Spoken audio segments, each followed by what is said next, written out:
Braves at 7:10 p.m. All fans in attendance will receive a groovy Mets t-shirt courtesy of Premio Sausage. Purchase tickets at Mets.com/tickets. Feel like we're a Brady Bunch episode. Now it's time for Built for Baseball, brought to you by T-Mobile. Mike Trout hit his 30th home run last night. Trout with 226 home runs since his rookie season in 2012. He's pretty good, but the Angels are not. They lost last night. They're at 500 for the season, 13.5 games out. Go figure. Mets and Nationals from our nation's capital. First pitch coming right up.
Jackson, after hitting his first home run as a Met last night, moves up to the 2 spot. Wilmer Flores right back in there after he was forced to leave last night with dizziness and dehydration. Phillip Evans starts at second base. Devin Mesoraco in behind the plate as the Mets face the former Met, Tommy Milone. Well, his Toyota numbers. Tommy Milone started his career as a draftee of the Washington Nationals, was traded to Oakland for Gio Gonzalez. Ahmed Rosario takes a strike, and we're underway. Rosario in the midst of an 0 for 19 stretch now after going 0 for 5 last night. Well, Milone had his best years in Oakland, Ron. He did. Made stops in Oakland, Minnesota, Milwaukee, and the New York Mets. 11 games with the Mets last year, 5 starts. He was 0-3, 8.56. This is his second outing for the Nats since being called up. And he throws his good changeup to get ahead on Rosario, 1-2. Milone taking Steven Strasburg's spot in the rotation after Strasburg's most recent physical malady. This one a cervical nerve problem in his neck. Said he had a shot for it. He should be back soon. Tommy Milone is a mirror image of the Mets' own Jason Vargas, kind of the same pitcher. And like Vargas, he's had a pretty successful career, 45 wins, 36 losses in his career.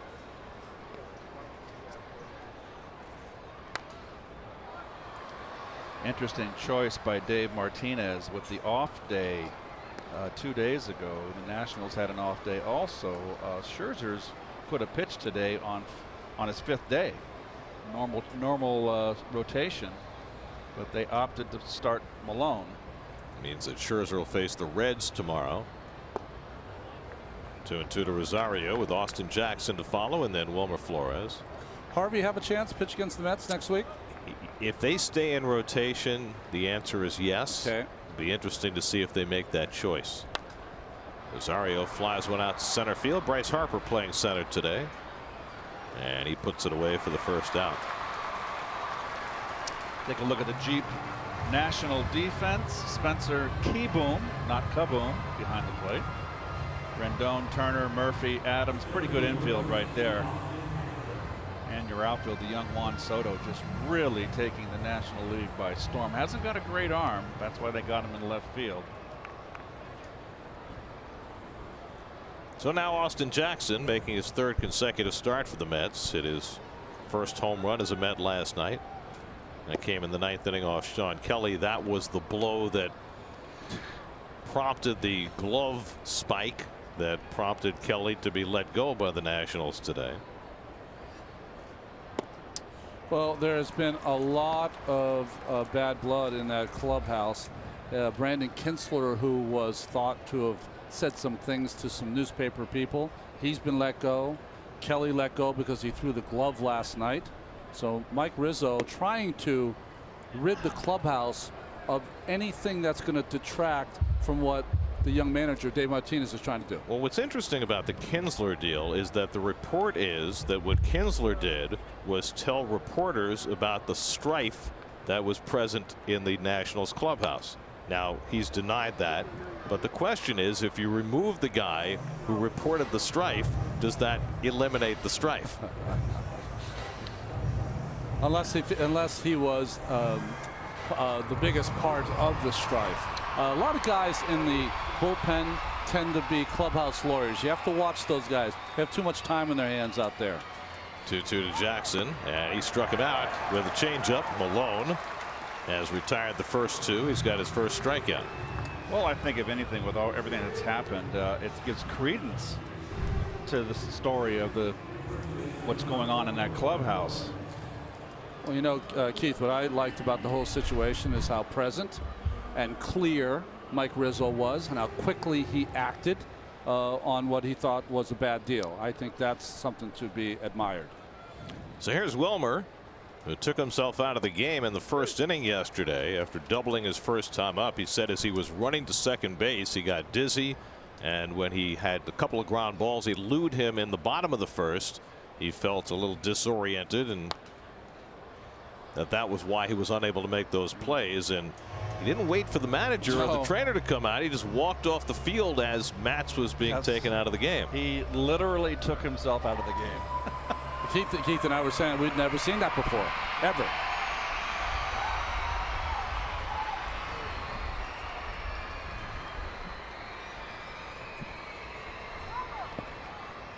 I don't know. School's in, or is it summer camp?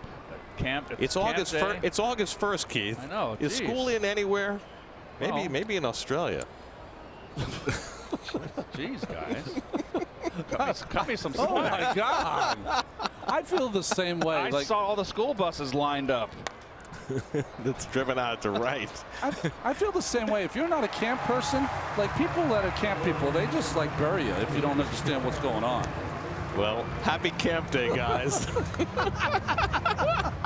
Syndergaard heads to the mound.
Adam Eaton in there after sitting out against the lefty last night. Daniel Murphy dropped to 7th in the order. Matt Adams gets started first after Ryan Zimmerman played last night. And look who's back. Land Rover above and beyond numbers. Well, when he's been able to take the mound, he has been outstanding so far this year. None better than his start right before he got the HFM. Adam Eaton leading off. HFM. Oh, hand, foot, mouth. Come on. I didn't realize that we were now on a initial basis with this odd disease. I'm a little afraid of the medical term on air that I might kind of screw it up. Katsaki? Yeah. Yeah. It could be a hard one. That's a tough one.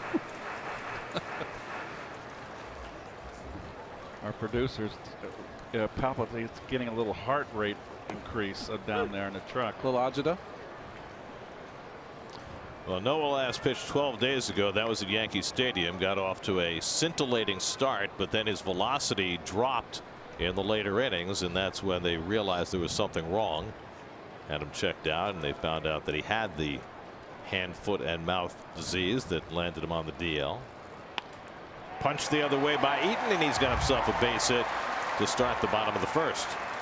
So the Nats, who had 26 hits last night, have a hit from their first batter today. Well, he's a pesky little gamer, is Adam Eaton. Played through some injuries the last couple of years. Fastball down the pipe and up.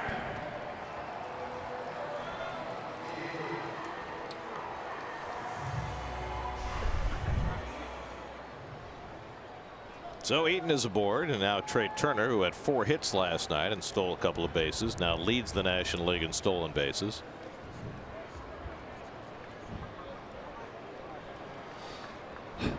Well, Syndergaard's allowed 13 steals in 13 starts this year. It's actually better numbers than he had 2 years ago, his last full season. Chop toward short. In comes Rosario. Gets the out at second. The turn not quite in time to get the speedy Turner. Oh, he got taken as out. Evans got taken out at second base, and he is down and slow to get up.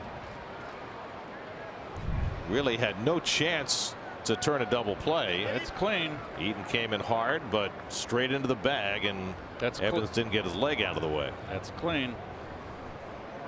And the Mets are going to ask the umpires to go to a review to see if the slide was legal. Well, what did I tell you before? I thought that this rule was going to cause serious injuries because over time, second basemen are going to become much too comfortable and think that they're never going to get hit. And that one occasional time when someone comes in hard, they're going to not give themselves a lane to get out of that out of the way.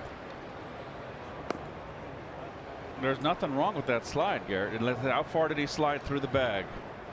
It's right there. Evans was late getting off his feet there to get his leg out of the way, and that's why he took the brunt of that slide. But certainly it appeared to be a legal slide. Eaton did not go past the bag. He went straight into the bag.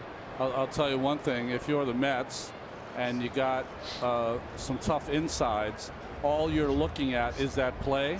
And the first chance you get to clean Murphy's or Trey Turner's clock, you better do it. And also they took away the, what was it called? They gave an allowance for the second baseman and shortstop to come off the bag. Now you have to be on the bag, which is going to leave them more vulnerable. Some daylight. I mean, if you can come off the bag, you're going to get away from that slide. It's not going to. Someone's going to get hurt because of this rule. In the day, Gary, you know, second baseman, as soon as they catch that ball, they're throwing it and in the air at the same time. That's the thing. You have to elevate so that your leg isn't planted and doesn't take the brunt. So anyway, Turner's on, and now you have to be completely wary about the stolen base. Turner stole his first opportunity last night with Plawecki behind the plate. Mesoraco back there today. And Anthony Rendon takes low and in for ball 1. Rendon 3 for 6 last night, drove in 4 of the 25 Washington runs. He's got the best numbers in the lineup against Syndergaard. 348 with a home run. Of course, that home run came in Noah's fateful start here last year.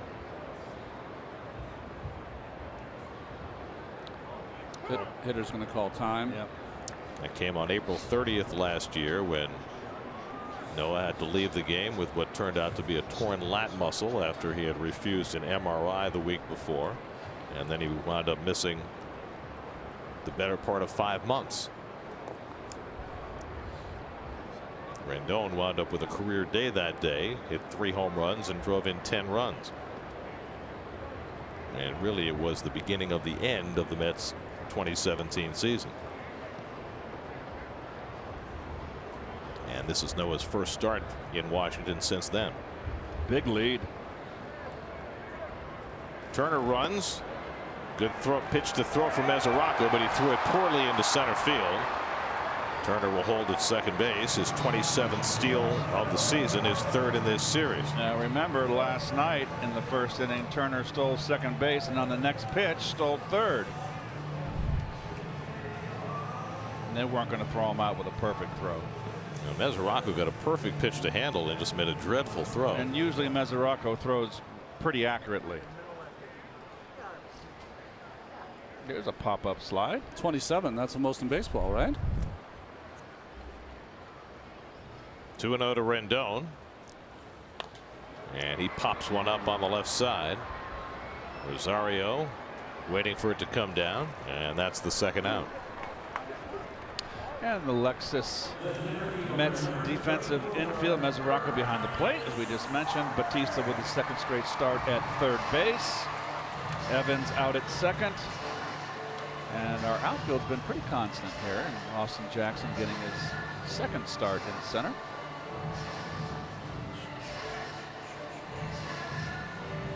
So now Bryce Harper with 2 out and a runner at second. Harper had a pair of doubles last night, drove in 2 runs.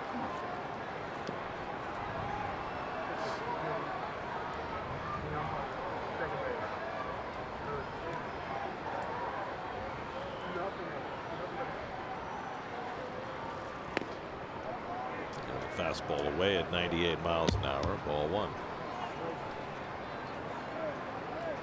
We'll see whether the decision not to deal Harper and to stand pat in general at the trading deadline might be a boost to the Nationals. It certainly,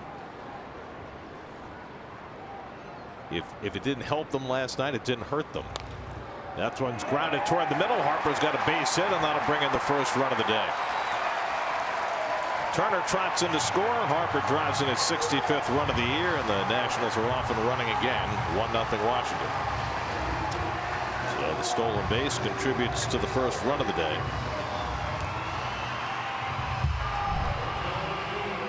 Changeup. Well, remember last night, Harper had 2 doubles, just missed a 3-run home run to right field. And here a run scoring single, so not traded and trying to respond. Well, Evans was way over in the pull as position, and Rosario slightly to the left of the second base, left the big hole up the middle. So a quick run against Syndergaard, and now here's Juan Soto. The 19-year-old left fielder takes low and away, ball 1. Yep, as I said earlier, the old cambio, up, too much up and not away enough. Soto was 3 for 7 last night. Yeah, 7. Sorry, I laughed. You know, I did the totals in the box score last night, and I don't know if I've ever seen this before in a 9-inning game. The Nationals had 50 at bats. Wow. 50 at bats in a 9-inning game. They only batted in 8 innings.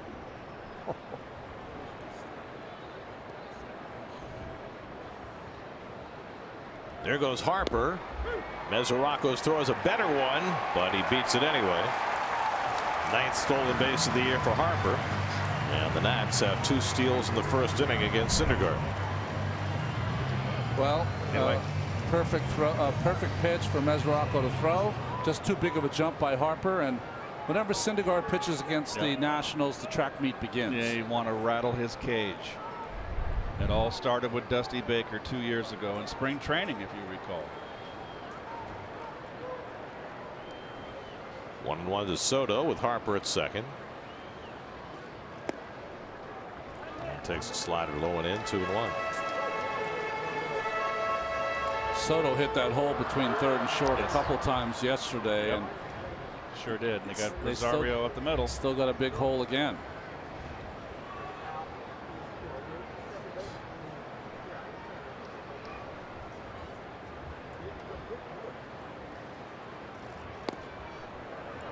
Tried to hold, but he went around on the half swing, and it's 2-2. Wilmer can't guard the line any closer than that. It's like the 8th inning protecting a 1-run lead. It's come off a little bit there, but that's a little more acceptable. Just over 60 games, Soto has quickly established himself as one of the favorites for National League Rookie of the Year honors. What he has done at age 19, few teenagers have done before. That's in there, strike 3 called, and Syndergaard has his first strikeout. He gets Soto to end the inning, but the Nats use their speed to cash an early run, 1-0 Washington.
Second inning, Mets down 1-0. Michael Conforto leads off against Tommy Milone and takes fastball in the corner for a strike.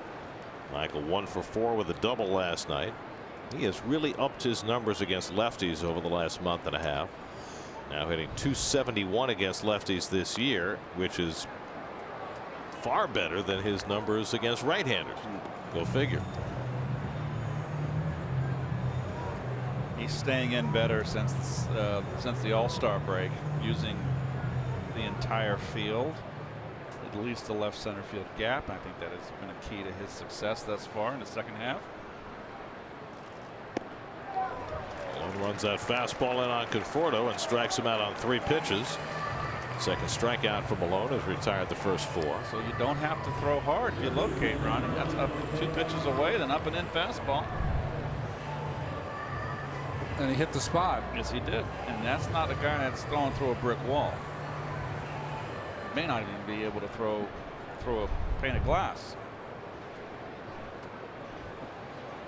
Wet cardboard. Here's Jose Bautista taking a breaking ball for a strike. Hey, left-handers can soft toss and be successful.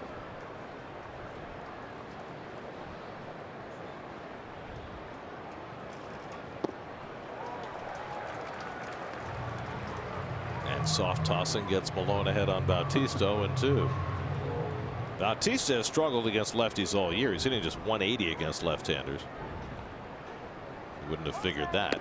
Well, we gave those numbers to Conforto. The Mets all year long, their numbers, batting average, slugging percentage, and whatever number you want to look at, it's bad against lefties.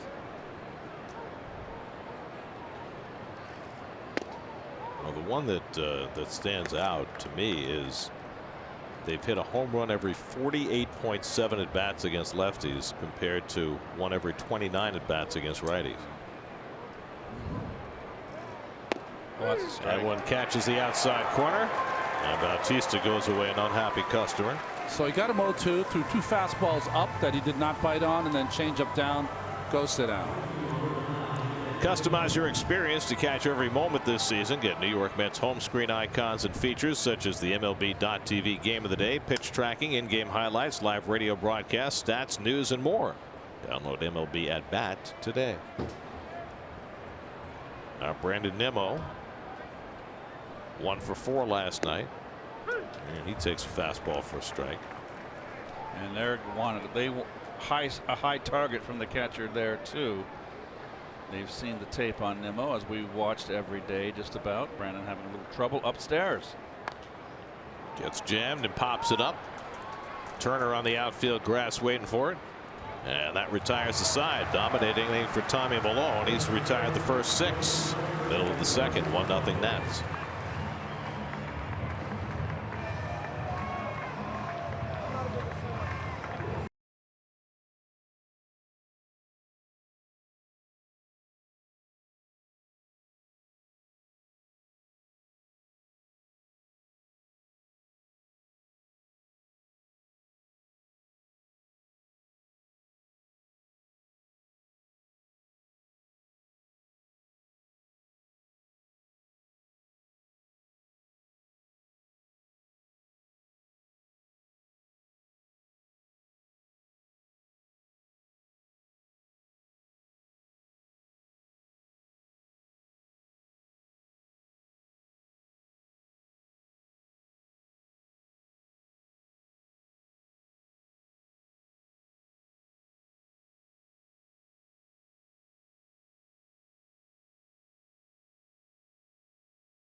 Last night, Jose Reyes is in the game playing second base. Phillip Evans took a hard slide from Adam Eaton in the first inning, and he has come out.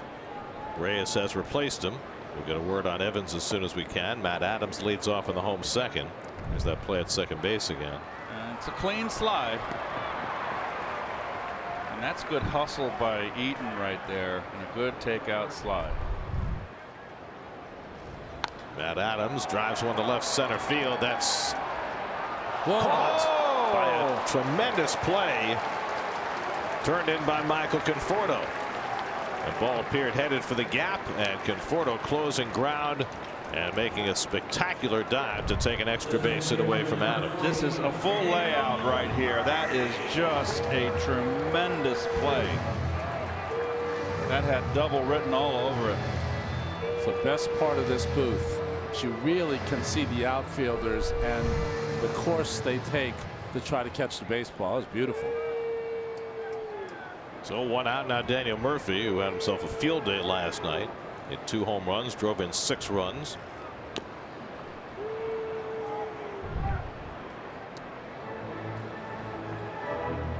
That's full layout right there. That is just parallel to the ground. The ball was behind him too. Jeez, what a play.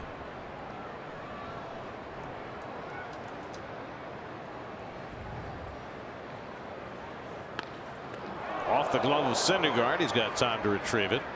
And a wide throw. He almost put Flores in jeopardy of getting run over. That was a bit of a circus. 2 out.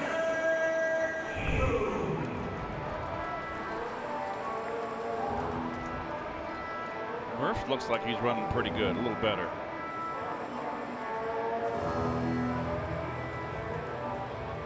Go the other way, Wilmer. Syndergaard kind of goosed that ball to first base. He did. 2 out now. Spencer Keyboom, the catcher.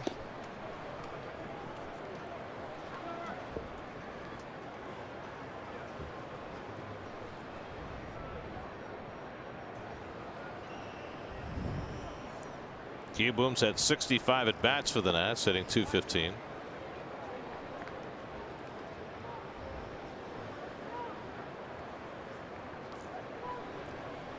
Real baseball family, the Keybooms. Remind me of the Drews. Spencer Keyboom's younger brother Carter is a major prospect in the Nationals organization, an infielder. They have a younger brother. I don't know if it's Clemson or maybe Florida. I don't know, but they have a younger brother in college that's supposed to be another good player also. Spencer is a Clemson product. Okay. 5th round pick by the Nats in 2012. And Syndergaard gets a strike in there, 3-1. Ronnie, looked like Syndergaard has a little. Remember when he was struggling before he got hurt? Yeah. How his motion was a little tighter. It seems like he's more rhythmic in his motion. Keep an eye on it.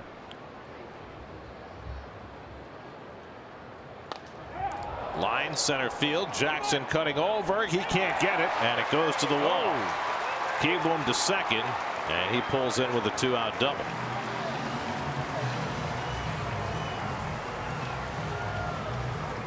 That ball was squared up, as they say. Boy. They hit some balls hard off of Syndergaard's fastball today. Yeah, well, his fastball velocity is down again, as it was in the latter stages of his outing against the Yankees.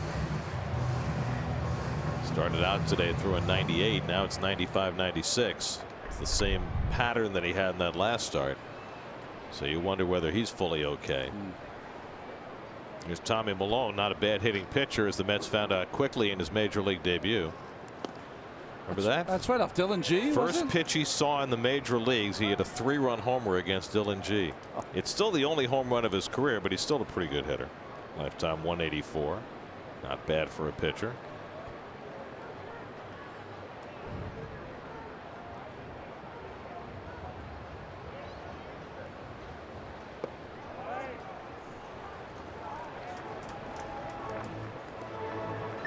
Spectrum brings you today's high-speed pitch. Might be the biggest differential we've seen all year. Not fair.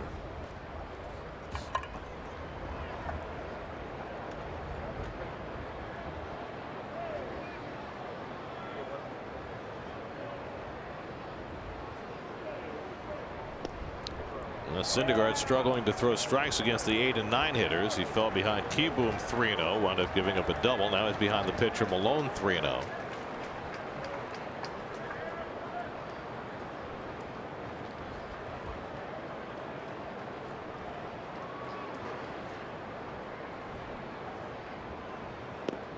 And he walks him on 4 pitches.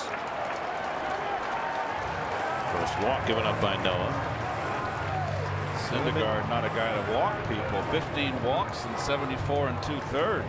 Well, Mickey Callaway said before the game today that they were going to have to keep an eye on Noah because they really didn't know what to expect coming back from the hand, foot, and mouth virus. And just from his body language, Gary, there's not a lot of energy out there by Syndergaard. It certainly appears that he's trying to fight his way through something. There's no pep in his step. You know what I mean? And again, whether it's the residual of the illness or whether it's something else, he just does not look 100% today. Now he's got 2 out and 2 on, and Adam Eaton, who had a base hit his first time up. Keyboom at second and Milone at first with 2 down. And Eaton hits one right back to Noah, and he makes the play to retire the side. A double, a walk, and 2 left after 2 in DC. Nats 1, Mets nothing.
That's the Supreme Court.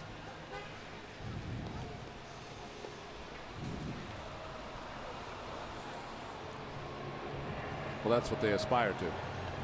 I'm just telling you what it says on the building. Tommy Malone getting ready for the third inning. He's got a 1-0 lead. Well, last night was historic in many respects. Largest margin of defeat in Mets history. The Nationals scored the most runs ever in their franchise history. That includes the Montreal days. Yes. The Nats scored at least 3 runs in the first 5 innings. Only the third time since 1901 that's happened. And 9 different Nats scored at least 2 runs. And it ties a modern record as well. But here's the good news. The old record for the worst loss in Mets history was the 26-7 defeat the Mets suffered in Philadelphia in 1985. Jose Reyes leading off the third, and he takes a strike. The next game the Mets played was also in Philadelphia, and they won. You started, Ronnie. Okay. And Keith hit a triple in the 11th inning and scored the go-ahead run. Off a left-hander. Dave Rucker? Yep. Dave Rucker. I don't even remember Dave Rucker. Yes. Pitched with the Cardinals, Pirates, Phils. He had a brother that played also. Whoa. Reyes loses the bat as he strikes out on the Malone changeup. That's 4 strikeouts in the first 7 batters for Malone. What was cool about that game is I got the match up against Steve Carlton. That was always a great deal. We got him. We must have got him. Take a look ahead, presented by Wells Fargo. Mets are home to play the Braves tomorrow night, the first of 4. Braves made some significant moves at the deadline. The Reds are in for 3 games, and then the Mets go to Miami. Mesoraco yanks one foul. And perhaps in that series against the Reds, the Mets might match up against the prodigal son. Yes. Matt Harvey. I'll probably make it into our open, huh? You think? Well, this next series against the Braves is interesting because the Braves appear to have righted themselves, right? They had that stretch where they lost 13 of 18. They've won 3 in a row since then. They beat Miami last night, and they've brought in some significant help. I mean, getting Adam Duvall as an extra power bat from the right side, that's big. Picked up a starting pitcher in Kevin Gausman, a reliever in Brad Brock. Ripped into left field, and Mesoraco has the Mets' first hit of the day after Malone had retired the first 7.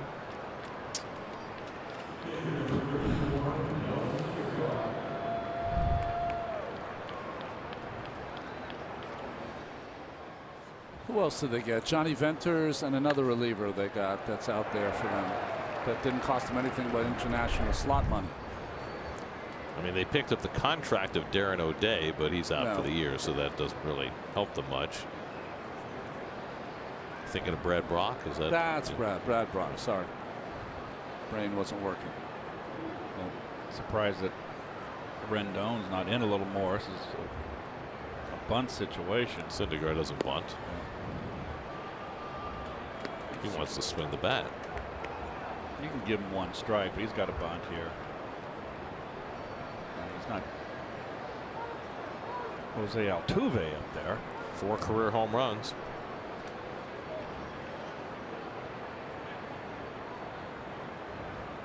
I'd say he's the opposite of Altuve in just about every way. Let's see. He's about a foot taller. He bats left-handed. He swings like Brandon Belt. He's kind of that kind of hitter. Has much longer hair than Altuve. That's right. Hasn't won a batting title.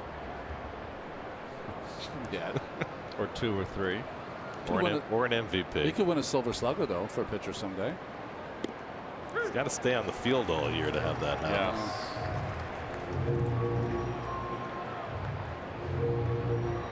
And thus far, with the strange things that have befallen Noah, the finger injury that cost him more than a month, the hand, foot, and mouth disease that cost him a start. It's been a rough proposition. That's a foul ball right near the batting. You know, staying on the field is just, there's so many things for a starting pitcher that helps your team. Not only do you, when you're Syndergaard, give your team excellence every 5th day, but you know, you don't have to cart these guys in from Las Vegas all the time to make spot starts because you can't toe the rubber. Well, that's going to change next year. The Vegas part. Yes. And Syndergaard down on strikes. That's the second out. 5 strikeouts from Malone, first time through the batting order.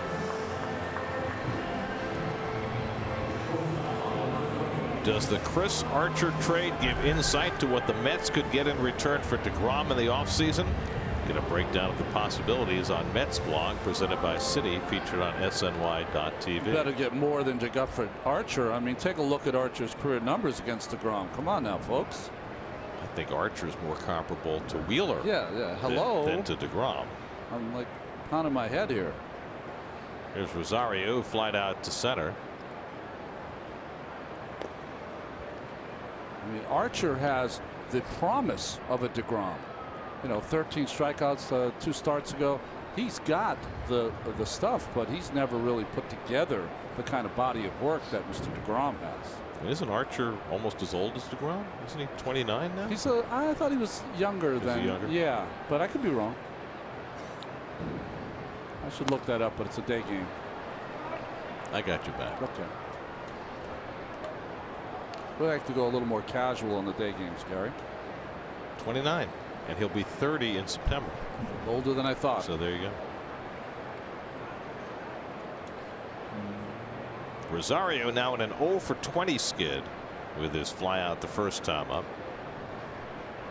Average down to 236. And he lines one up the middle, and that snaps the 0 for 20. So Rosario's aboard with a 2-out hit. Mesoraco pulls in at second, and the Mets have 2 aboard against Malone.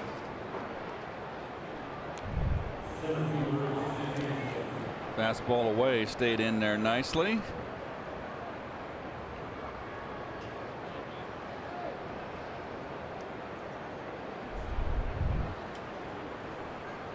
So 2 on and 2 out. Now Austin Jackson, who struck out his first time up.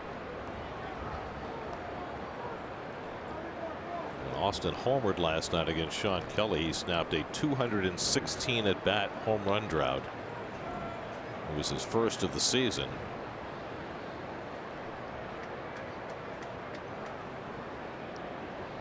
He's never been a big home run hitter. He was more a triples guy when he first came up with the Tigers. Well, in Detroit. Of course, they had the vast expanses in Comerica Park, right? When he first came up, they hadn't shortened up the dimensions yet. Well, Curtis Granderson, when he first was in Detroit, I think he had 21 triples one year.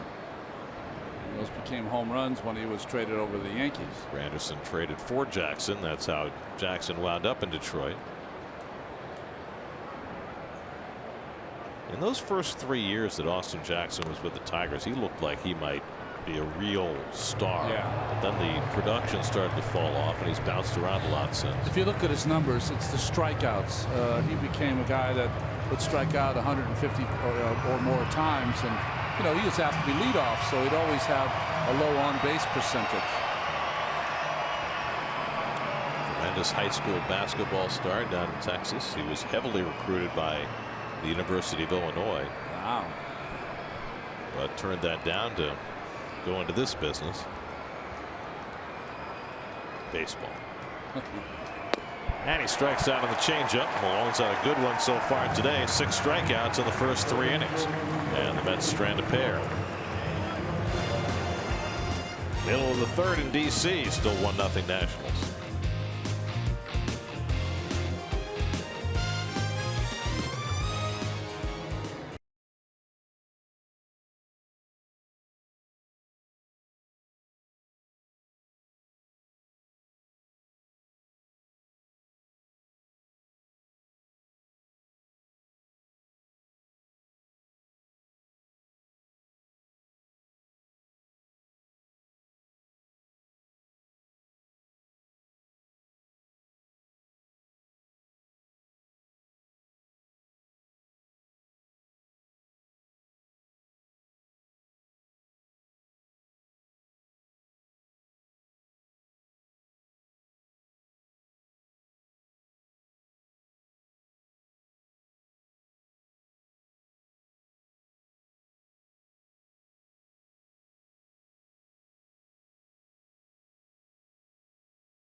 That's awesome.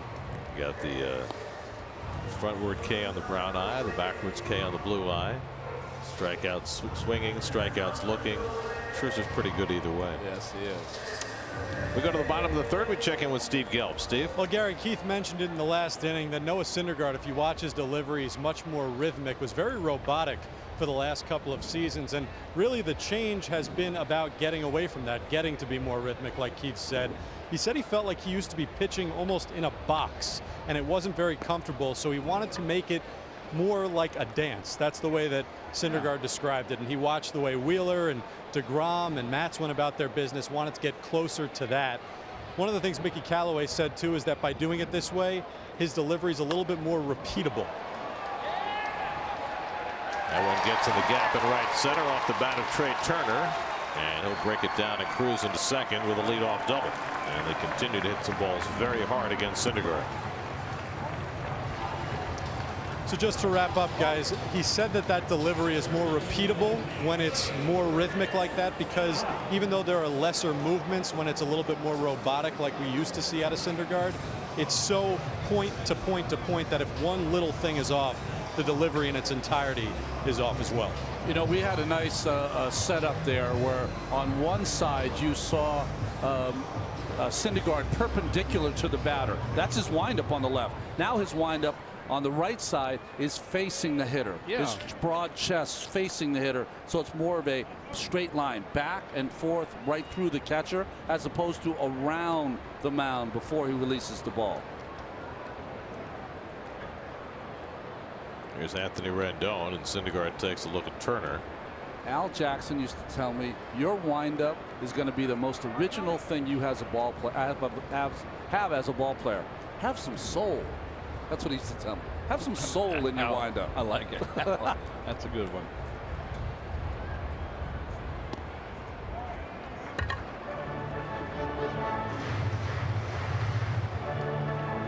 Well, the Mets saw Turner steal both second and third last night. So he's been very judicious about stealing third base, as he should. And you don't usually want to try it with nobody out. Oh, it's a big lead. And he's running. And Mesoraco has no chance. Turner got a big lead, got a good jump. His second stolen base of the day and his fourth in this two-game series. Boy. Listen, if I said this yesterday, no play at third. You have to execute a pickoff at second to make him wary that you'll do it. Now the Mets will bring the infield in. Syndergaard behind on Rendon, 2-0. He fouls that one straight down, 2-1. You know, the spacing is interesting and the infielders in. You notice Bautista and Rosario so close together. I mean, you want to have the spacing, in my estimation, especially a guy who throws 100 miles an hour. You want to make sure you cover as much space as you can. That allows too much room up the middle, my estimation.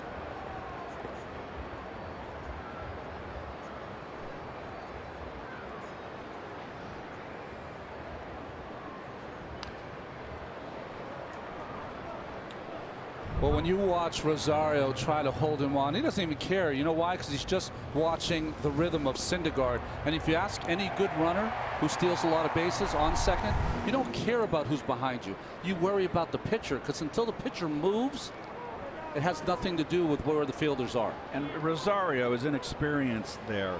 When you saw Turner get that extra 2 steps, that's too big a lead. You can say to the pitcher, step off, step off.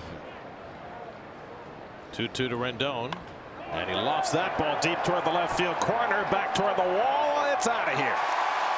Anthony Rendon with a 2-run homer, his 16th of the year. And the Nationals now have a 3-0 lead. Boy, Rendon just kills an assassin. Like a changeup, Ronnie? It did. No, slider. Bad slider. Hanger. He knew it right away, too.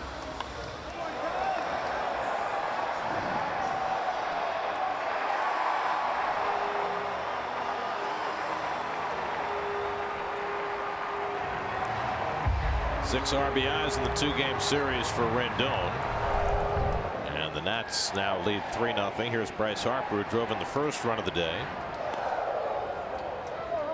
So Syndergaard returning from 11 days on the sidelines and not looking his best at all.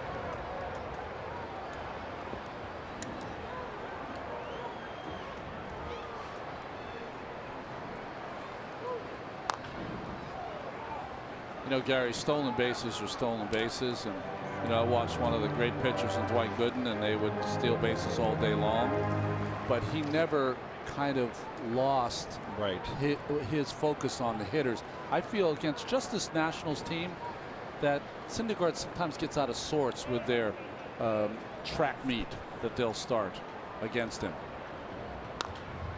Turner, Harper rolls one toward the middle of the diamond, and Reyes gets over to play, and that's the first out of the inning.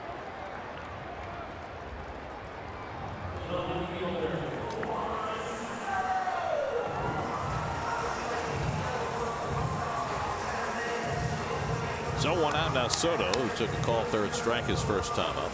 Doc developed a pretty good move to first base. You know, it was a deceptive move. He did.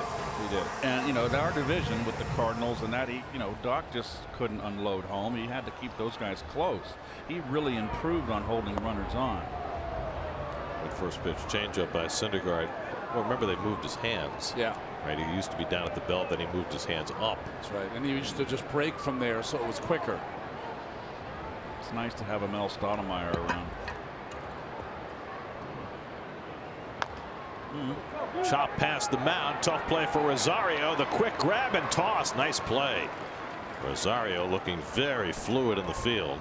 That's the second out. I like him, Keith, when he comes in and fields these balls with 2 hands. Yes. He makes a lot of errors on the exchange, taking the ball out of the glove.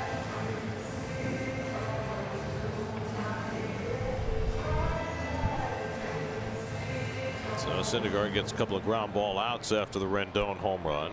And now Matt Adams, who was robbed of an extra base hit his first time up.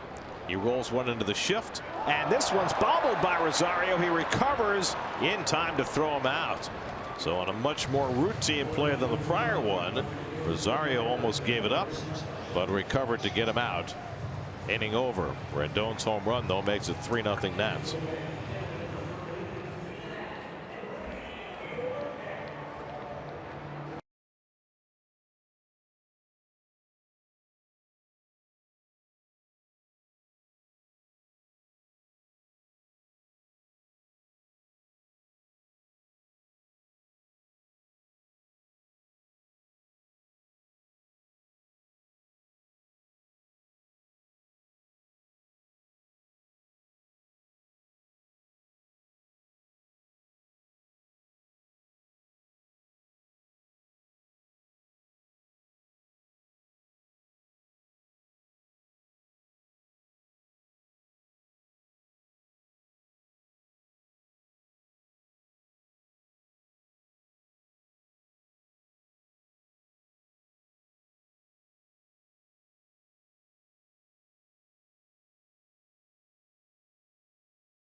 Thor bobblehead this Saturday night, August 4th, to the first 25,000 fans in attendance, courtesy of Citi. Last year's Thor bobblehead was named the #1 promotion in baseball by MLB and the #1 bobblehead in Mets history by SNY.TV. Don't miss out on this season's most exclusive item.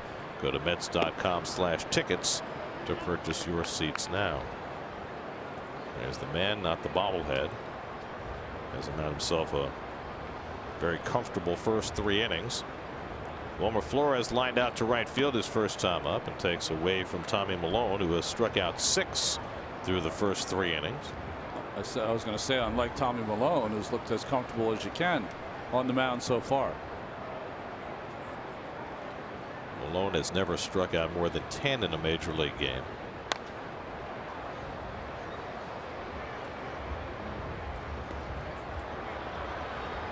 StatCast AI, powered by Amazon Web Services. It's a long way for Adams to get back over to first, isn't it? You could get there. Your infielders you have to notify your infielders that you're that far off the base. Ball hit to them, they have time to kind of take a couple curl hops or crow hops, whatever you want to call them, and allow the first baseman to get there. Grounded to the left side, and there you go. Turner over to Adams, who gets back there in plenty of time. You know, the old big city might not have been able to get there, but Adams has shed a number of pounds over the last few years. Yeah, he looks good.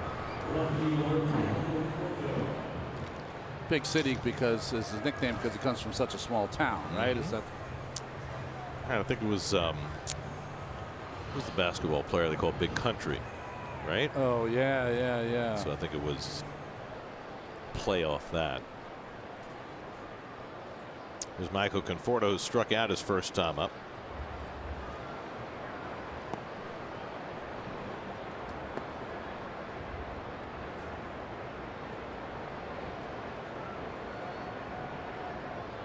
Conforto in the lineup against the lefty today. Jeff McNeil is not, after hitting his first big league home run last night. I love this note that we got from Elias today about the McNeil home run. He hit the home run when the Mets were down 19-0. There's only one other player in Major League history whose first home run in the major leagues came with his team down 19 runs or more, and it happened in 1903. The guy's name was Henry Thielman for the Brooklyn Superbas.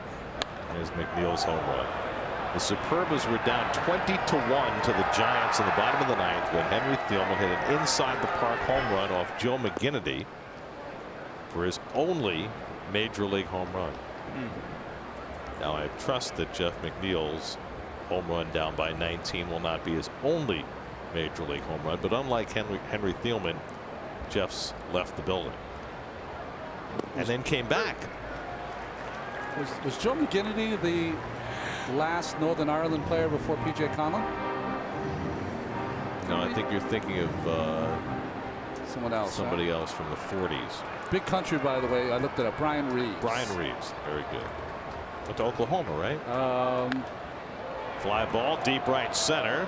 Back in the gap goes Eaton to the warning track to run it down and retire Conforto, 2 out. Oklahoma State. Okay, it's close. Yeah.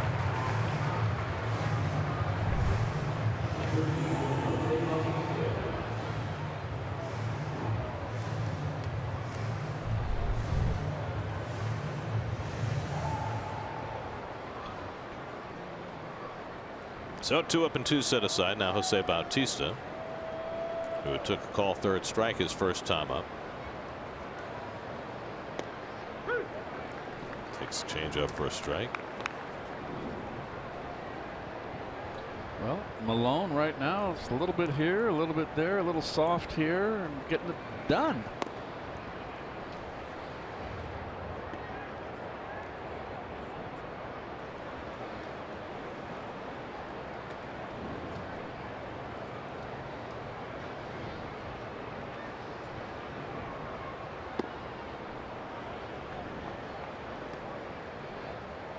Joe McGinnity, good, great pitcher. 246 wins, 720-win seasons. You know what his nickname was? No.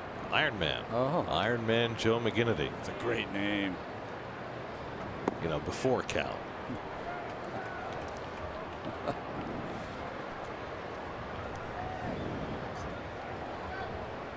Because McGinnity, he would pitch both ends of a doubleheader.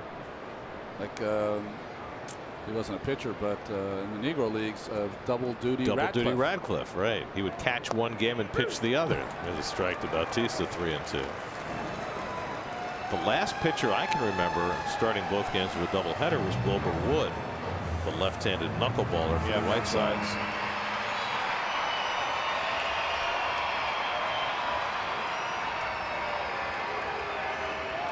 3-2 coming, and Bautista grounds one that Turner's able to dive for and grab and throw him out. Tremendous play, Trey Turner, on a ball that appeared to be headed through the infield.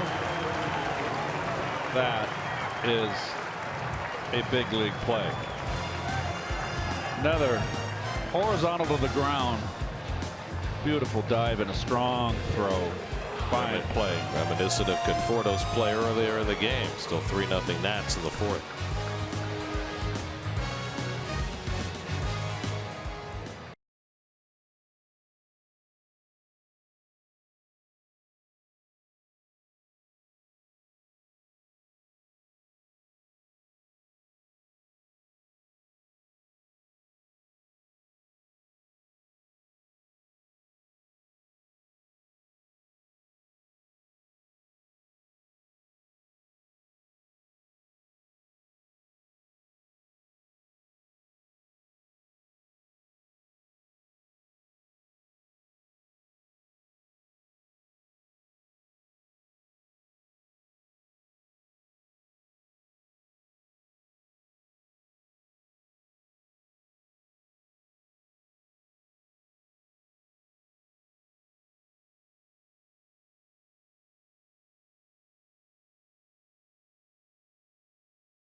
Left his meal. Daniel Murphy leads off the home fourth for the Nats. Murphy lined one back to Syndergaard, who threw him out in the second inning.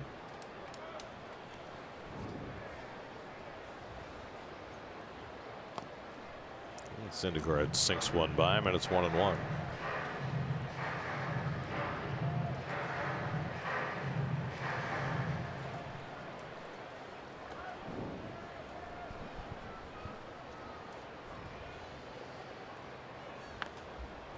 And Syndergaard gets it on his hands, and Murphy pops it up. Bautista one-hands it, one away. Mets return home tomorrow night to start a 7-game homestand, first of 4 against the Braves. Jason Vargas for the Mets. Mike Foltynewicz goes for the Braves. Your city probables. 6:30 the coverage tomorrow night. Jacob deGrom's next start will be on Friday night. Zach Wheeler Saturday night, and with Steven Matz's status up in the air, who knows about Sunday. If you missed the news earlier, Matz came out of last night's start with some discomfort, some tightness in his forearm, and he's going to see the doctor and get checked out to see whether there's any severity to that. Certainly there was severity to his pitching line last night. 7 runs in 2/3 of an inning.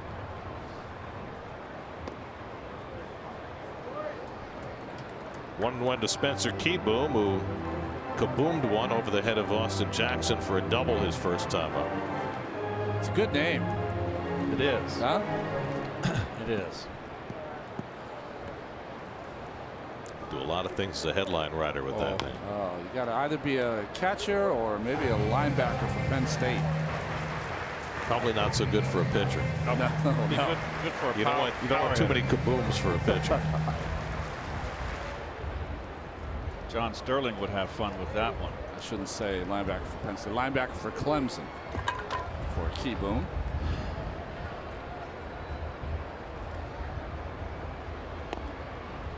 Syndergaard moves him back. Hardest pitch he's thrown all day at 99 miles an hour.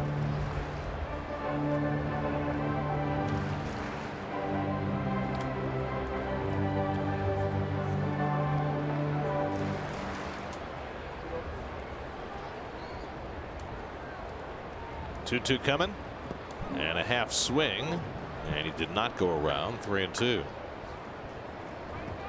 Syndergaard has struck out only one batter through the first 3 1/3, and that was a call third strike to Soto in the first. Not getting the kinds of swings and misses he's accustomed to. Just doesn't quite seem right. Yeah. We've You said know that what? a lot I about was him this just year. going to say the same thing. And he strikes out Keyboom for the second out. I mean, his numbers are really good. 6-1, 2.89 coming in, but more hits than innings pitched. Yeah. That's very surprising for a guy who has the kind of stuff that Syndergaard does. Yeah, a guy like Syndergaard should have 20, 30, 40 less hits than innings pitched. Batting average against him this year, 268. That should be around 220, you know, that range. Tommy Malone walked on 4 pitches his first time up.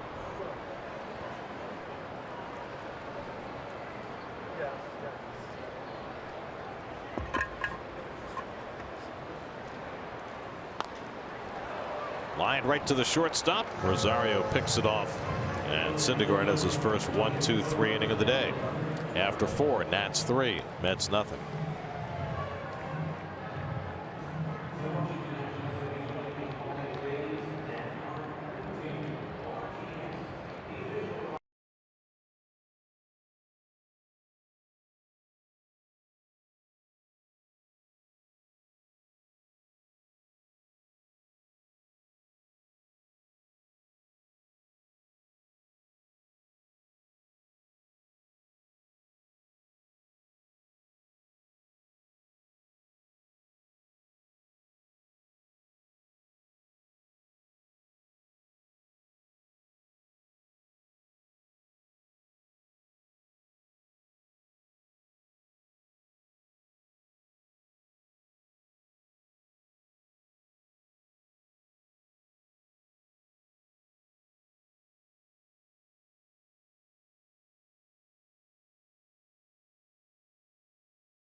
By People's United Bank, checking without curveballs. Member FDIC.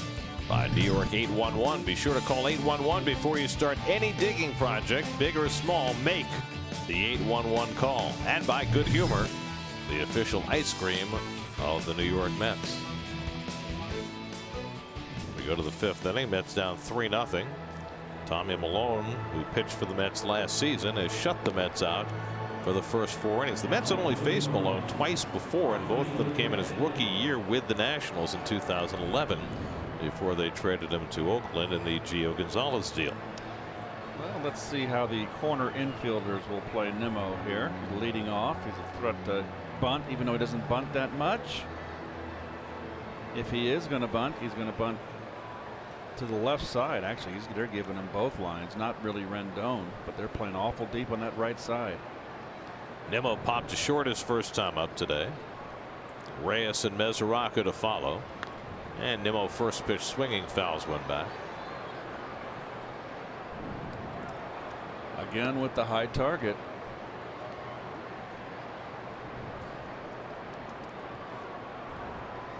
It's not scientific, but I really felt like Nimmo laid off that pitch in the first part of the season. There it is again.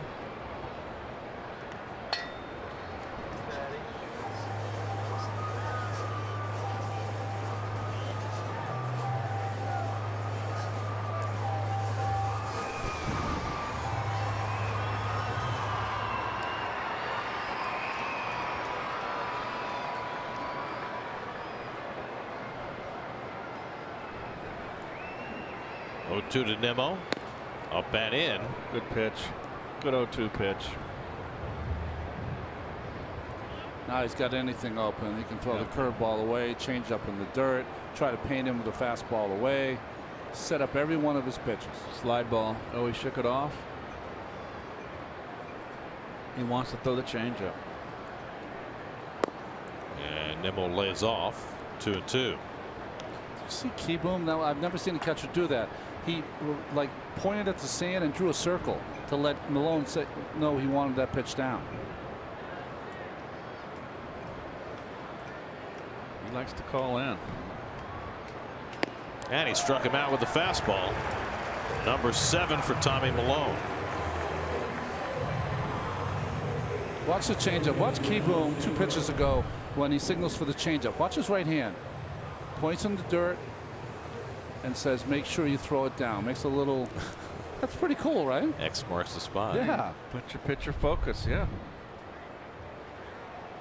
So 1 out. Now Jose Reyes bats for the second time. Reyes didn't start the game. He was the relief second baseman today. He drives this one down the left field line. Back toward the corner. It's out of here. Jose Reyes tucks one inside the foul pole.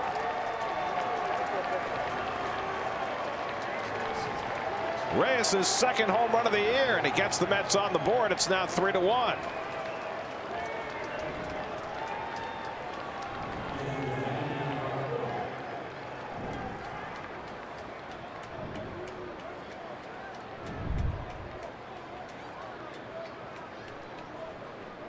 Got a breaking ball, little cutter on, didn't get in enough.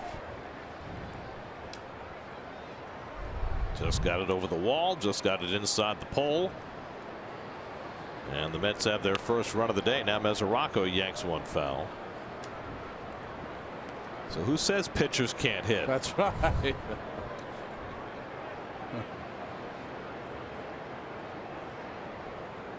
The Mets fan there that had a chance. He alligator armed it. Yeah, he did. Popped up on the right side, and Adams puts it away for the second out. By the way, we got word on Phillip Evans, whom Reyes replaced in the lineup, thus he being the relief second baseman today. Evans came out with left knee discomfort after taking that hard slide from Adam Eaton in the first inning. So now Syndergaard up for the second time, struck out his first time up.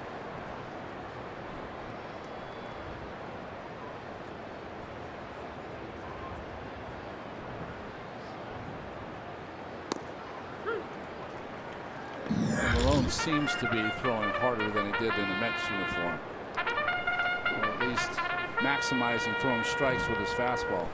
Maybe it's just our perspective. Yeah. Looks the same to me. Just Yeah. locating better. I think that's the thing. His command was never this sharp. Pitching for the Mets last year. Gets ahead of Syndergaard with the slider. 1-2.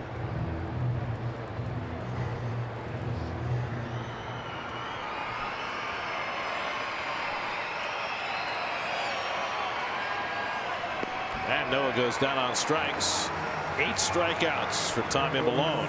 Mets got on the board on the Jose Reyes home run. It's 3-1 Washington.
running Nats, running wild. Trey Turner, 2 steals last night, 2 steals today.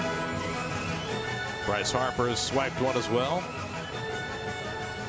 That's vulnerability to the stolen base coming out last night and again today. And the game summary, Noah Syndergaard returning from 11 days on the sidelines. Has been up and down so far today. Tommy Milone, the former Met, has been terrific through 5 innings, 8 strikeouts, just the 1 run on the Reyes home run. The difference in the game is the 2-run home run off the bat of Rendon. That was his 16th. Got to watch the bunt here from Eaton if you're the Mets defense. So my advice to Syndergaard is to don't let these jackrabbits get on base, because there's no stopping them from stealing bases. Eaton is single to left and hit a comebacker, 1 for 2 today. He takes a fastball off the plate for ball 1. Turner and Rendon to follow. 3rd time around the batting order for Syndergaard. He's kept his pitch count relatively low. Just has not been his overpowering self. And he misses with a changeup, 2-0. He's only struck out 2. Walked 1, and the 1 was the pitcher. Kind of an odd day. He's allowed 3 runs and 5 hits over the first 4 innings. And he falls behind on Eaton, 3-0. I guess the theme for me watching Syndergaard this year is that the hitters don't look as uncomfortable as they have in the past against him.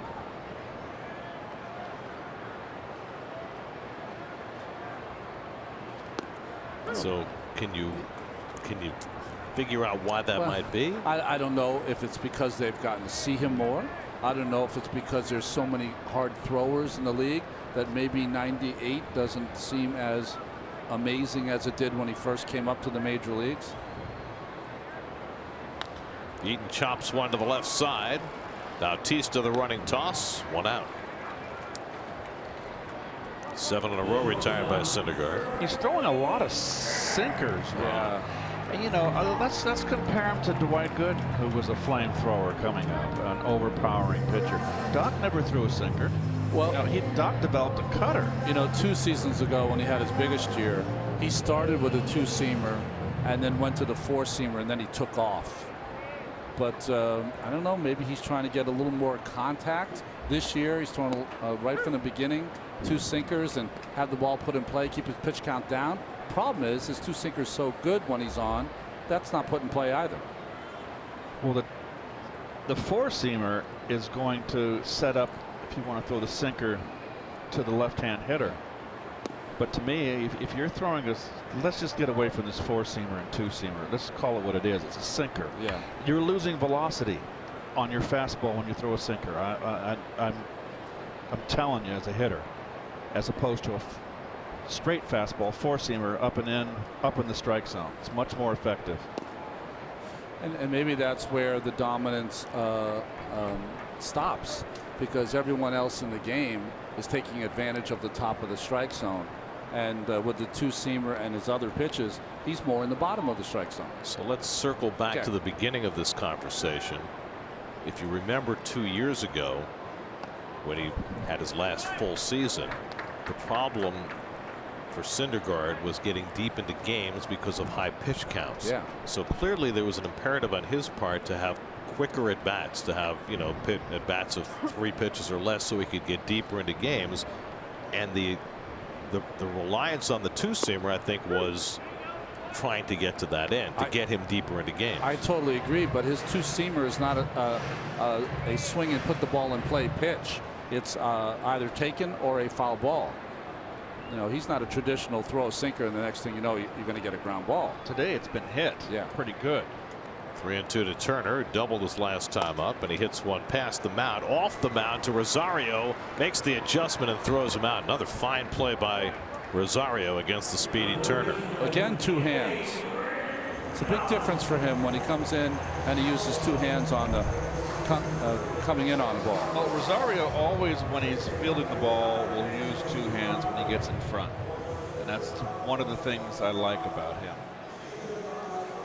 Keith, how hard is that adjustment for an infielder when the ball hits the mound and kind of changes direction slightly? Well, you know, I've never experienced that. I was a corner infielder, but I think it depends on how hard the ball's hit. I've seen bullets hit that you cannot change direction. It just gets by you and makes a difference. Sometimes it hits the mound and a ball you wouldn't get to, it bounces right to you. You know, so it depends on the velocity of the ground ball, how hard it's hit. Another ground ball. Bautista handles this one, and it's a 1-2-3 inning for Syndergaard, who's retired 9 in a row. 3 ground balls. Must be working. After 5, Nats 3, Mets 1.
Tommy Milone back out there for the 6th inning. He has struck out 8, just 2 shy of his career high through the first 5. He'll start his 3rd time around the batting order. Ahmed Rosario, who snapped an 0 for 20 stretch with a base hit up the middle his first time up. Rosario, Jackson, and Flores for the Mets in the 6th. Mets have managed just 3 hits so far this afternoon. And Rosario takes changeup for a strike, 1-1.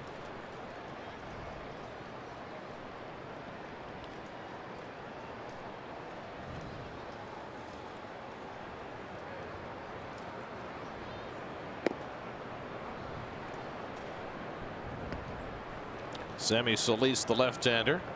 Jimmy Cordero, the right-hander, just called up today when they DFA'd Sean Kelly. And Rosario lines one to center, but it stays up for Harper. 1 hard out.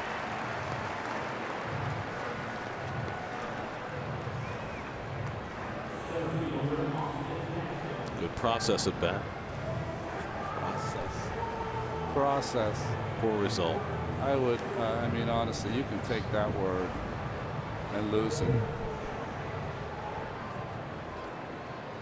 Results-oriented business. It's how it always has been, always will be.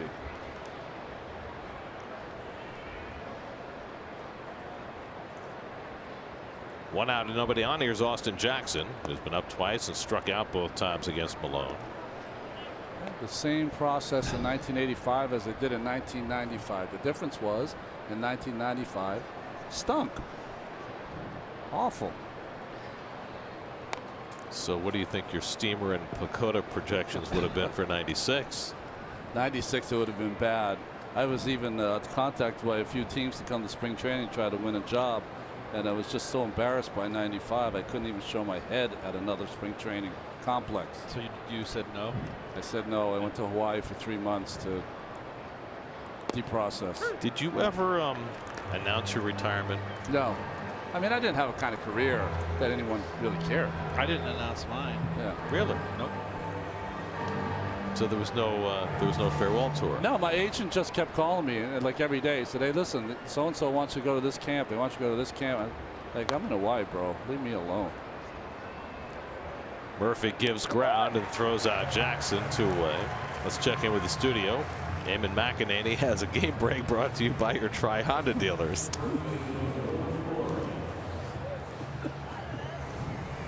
I was trying to do it phonetically.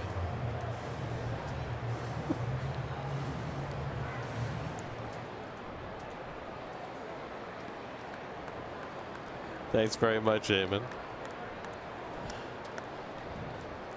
Here's Wilmer Flores with 2 out and nobody on. Our stage manager, Tracy, she's a heck of a speller, isn't she?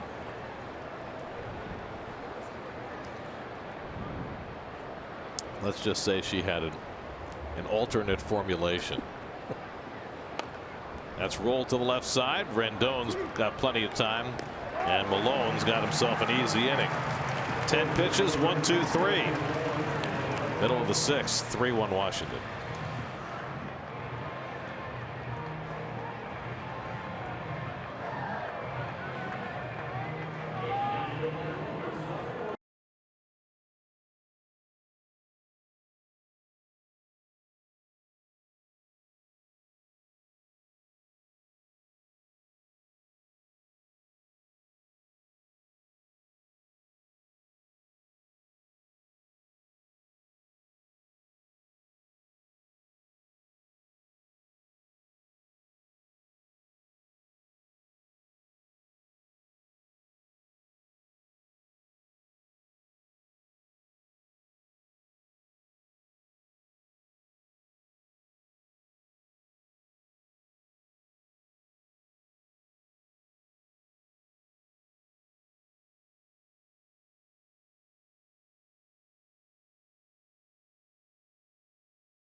Noah Syndergaard has settled in and retired 9 in a row after giving up a 2-run homer to Anthony Rendon in the 3rd. See how his pitch usage has evolved. More 2-seamers the last 2 years. Bryce Harper leads off in the home 6th. Well, that's pretty stark to me. Yes, it is.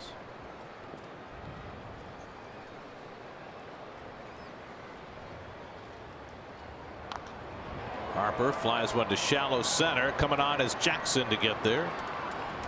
And Harper retired 1 away. It's 10 in a row for Syndergaard. So we were talking about in the last inning about Syndergaard throwing more 2-seam fastballs over the last couple of years. Well, I think that graphic that we showed really show the numbers that obviously he believes that 2-seamer is going to keep him in the game longer, limit his pitch counts.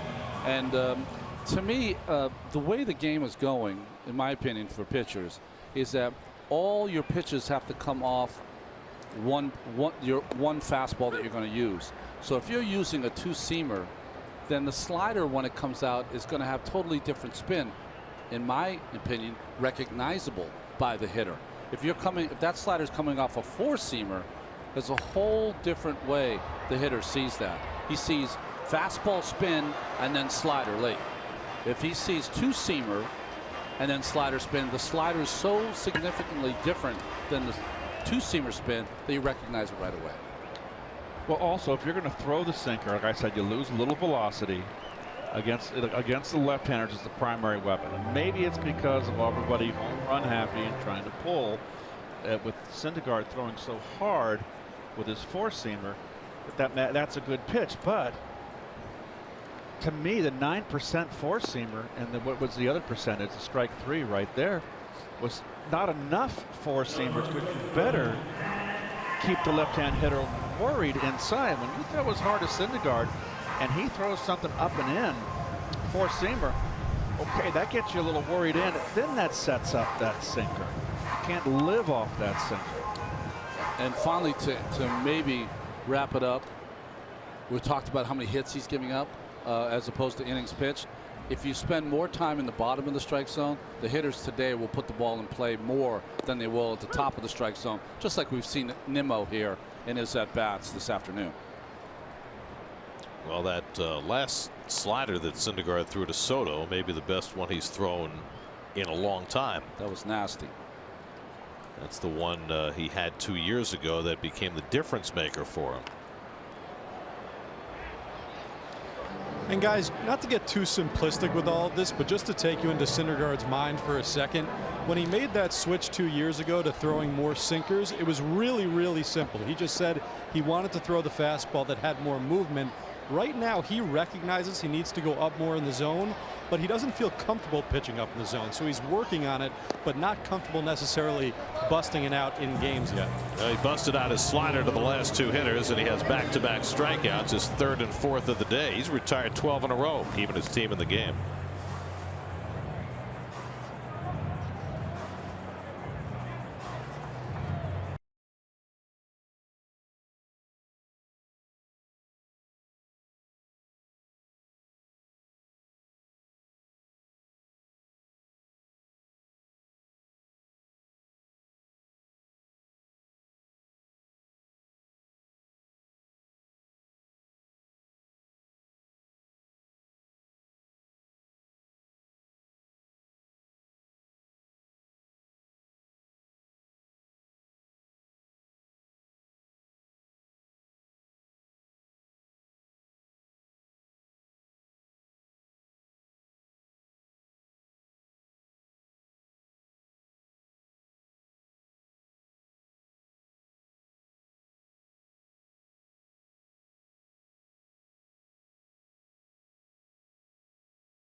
It's been quite an afternoon for the former Met Tommy Milone.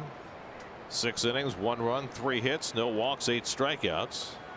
And he'll continue on into the 7th, facing Michael Conforto, who struck out and flied out to right field. Noah Syndergaard is settled into a groove and hoping the Mets can get him some offense, but Conforto's line drive finds the glove of Matt Adams for the first out. You know, we spent a lot of time talking about Steven Matz in the beginning of the game yesterday. Could not throw a ball unless it was down the middle of the strike zone. Well, Tommy Milone has just been the opposite. His strikeouts today have not been around on the center of the dish. He's been just off with his changeups. He's used that fastball up in the strike zone, and he's used his breaking ball out of the strike zone also. So spent very little time in the middle of the plate. Surprises Bautista with a fastball. He's seen very few of those today. Bautista has struck out and was robbed of a base hit by Turner on a diving play to his left last time up. So fastball away for a strike, fastball in for show, counter with a changeup away. I mean, Malone is pretty predictable in how he pitches.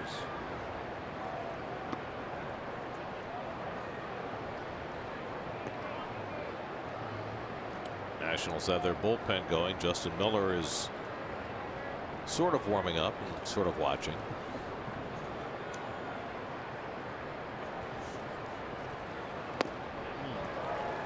Change up, and Bautista swings wildly over it. 2-2. Here's Miller. Just a spectator at the moment.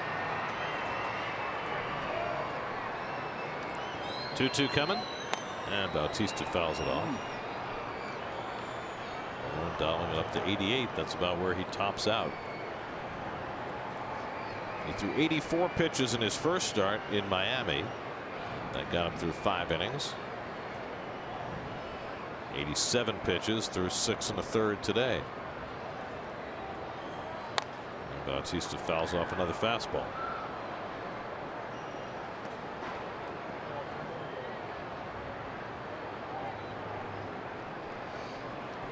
Nimmo next.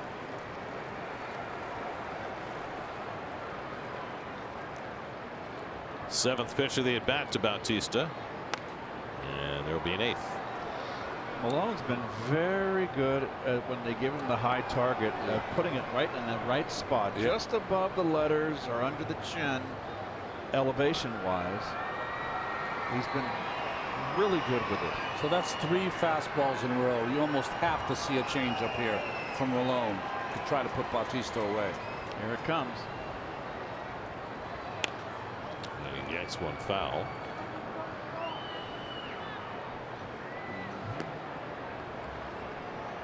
Bautista trying to snap an 0 for 10 stretch.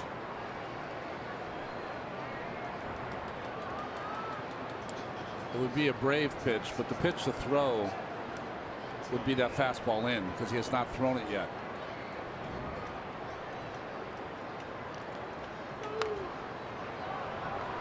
Bautista continues to waste them.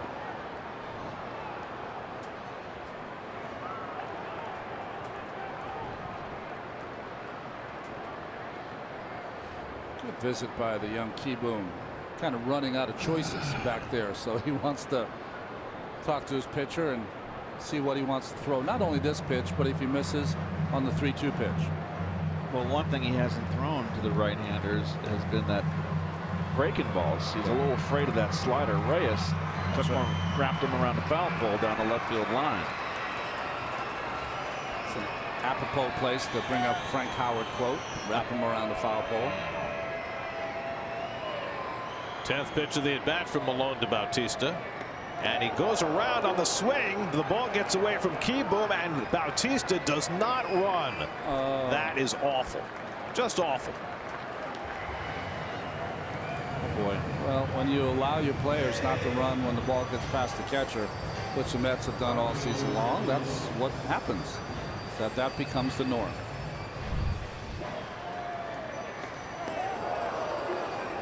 Now he's got to run. He didn't know at first that the catcher didn't catch it. And even though you're out by a mile, make the catcher throw. Yeah, the courtesy run. He might throw it away. And that's a long throw he's got to make. Yes. From back there near the backstop. 9 strikeouts from Malone, 1 shy of his career high. And he gets the first pitch slider in for a strike to Nimmo. Brandon's popped up and struck out 0 for 2. It's those kinds of things that make me, when I watch the game now, it looks like travel ball to me. It's not important for your own self numbers, so why do it?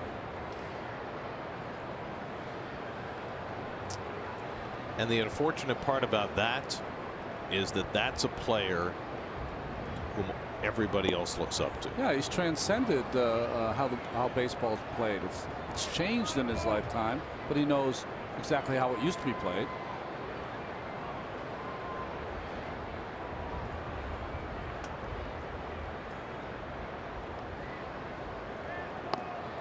And Nimmo takes a slider for a strike, and it's 2-2. That's why you're sitting here with only 1 run in the 7th inning against Tommy Malone with 9 punch-outs.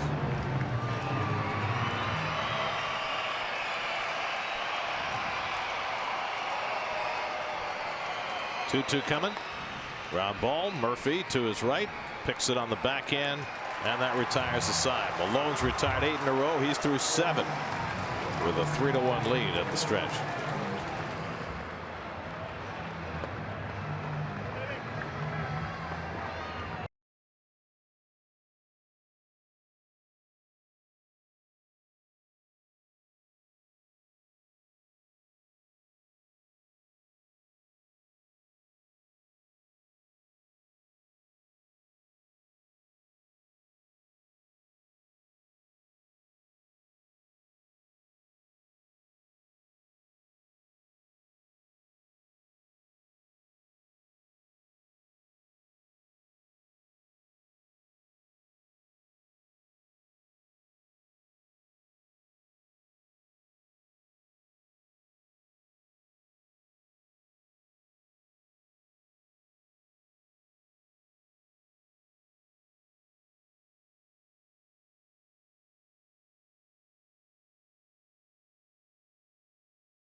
All right, thanks, Damon. By the way, speaking of the Reds, the latest information is that Matt Harvey's supposed to pitch Saturday, which means he'll miss the Mets in New York, which is smart thing, I by guess, the Reds. understandable. Yes. Daniel Murphy leading off in the home 7th against Noah Syndergaard, who's retired 12 in a row since giving up the 2-run homer to Anthony Rendon in the 3rd. Murphy's hit a comebacker and popped up 0 for 2 today. And he dribbles one just foul, 1-1. Murph may have torn up the rest of the Mets pitching staff since leaving New York, but he has not against Syndergaard. With his 0 for 2 today, he's now 3 for 17 against Noah, which is something because Murph came into the day hitting .391 against the Mets since his departure.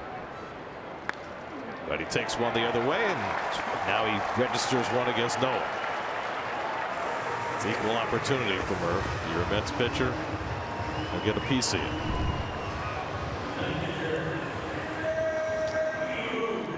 Well, Murph can hit at the ball down the inner half. Ball you can pull or go the other way. Murph's going to come out for a pinch runner. Wilmer Defoe will run for him. I'm sure Defoe will go into second base as well.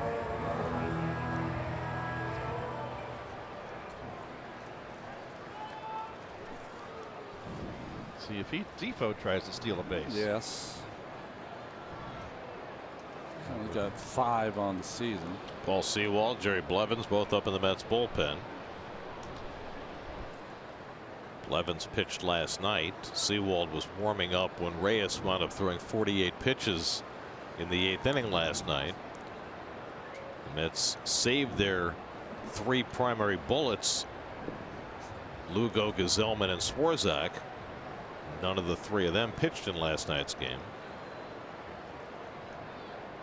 Spencer Keyboom hit a long double in the 2nd, struck out in the 4th, 1 for 2. I wonder what the record for number of pitches thrown in an inning by a Mets pitcher. It'd be interesting if it was a everyday player that held the record. It might not have been a record, but it was a whole lot of pitches. Although it didn't take very long. No, he was quick.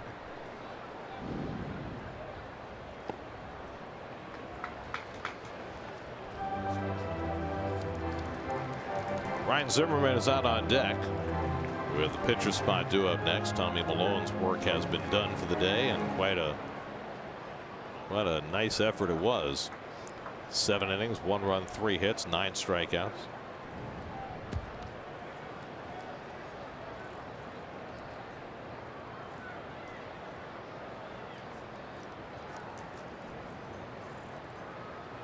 Long hold by Noah, and Keyboom gets time.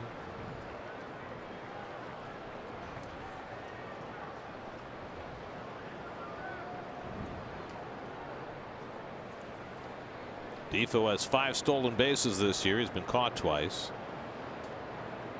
Nats have stolen 3 bases today. Turner with 2, Harper with 1.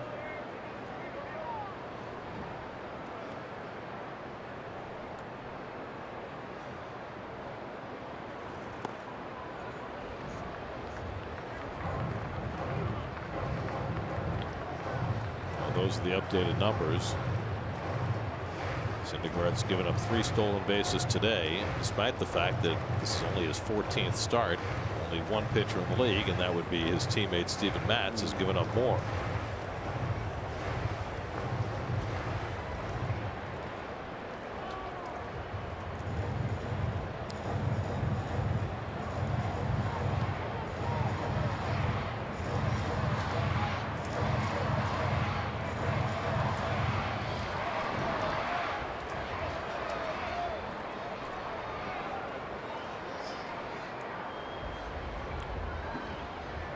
There goes Defoe. Keyboom swings and misses, and Mesoraco's throw is too late. And the Nats have their 4th stolen base of the day. 6th of the year for Defoe. I wonder if the tag got there before he touched the base. Let's see. I think he just got in there, Keith. Oh, good close. call. Good. Close. We're not checking it. Mets don't have a challenge. They used that in the 1st inning. That's right. On the Eaton slide at second base that hurt Phillip Evans. They lost that challenge. There we go. Those are the things you have to do to keep runners close. Oh boy. So OUT. if they still had a challenge, they would have used it.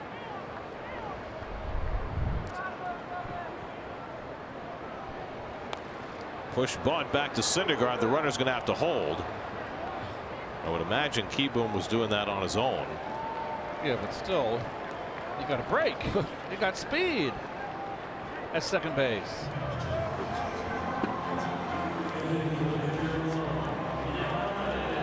Wow. He wasn't alert at second base. So now Zimmerman will pinch hit. Ryan started last night, 2 for 5, including a 2-run homer. And Keyboom goes to Helmer. I mean, he put that bunt down good enough to get him over. Trying to get out of that batting cage. They got to get out of that batting cage and do a little more fundies.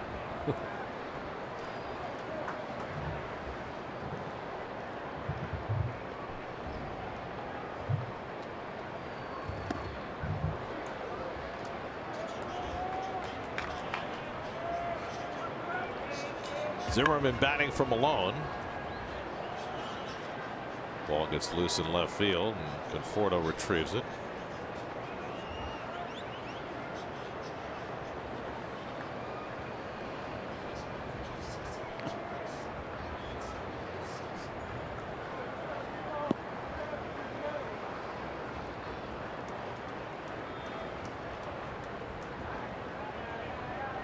Well, that's twice now that Syndergaard has looked at Defoe. Well, this was his first time up last night. Zimmerman backing one off the glove of Flores for a base hit, which gave him the all-time franchise record for most hits by an Expo/National.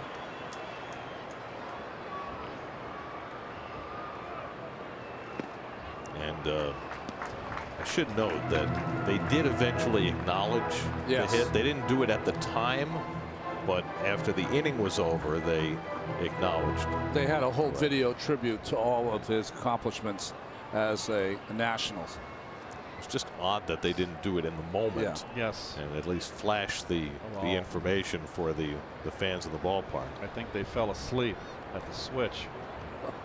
That's really inexcusable. Well, I want to give him a small pass, only in that since the ball went off Flores' glove, they didn't know immediately that it was a hit. Yeah. And so maybe having to delay for a moment, they decided to wait until the inning break to acknowledge it. I'm giving them kind of like what we do with 2 outs. a little bit of a pass. Very out of character. I'm not in your camp. They fell asleep.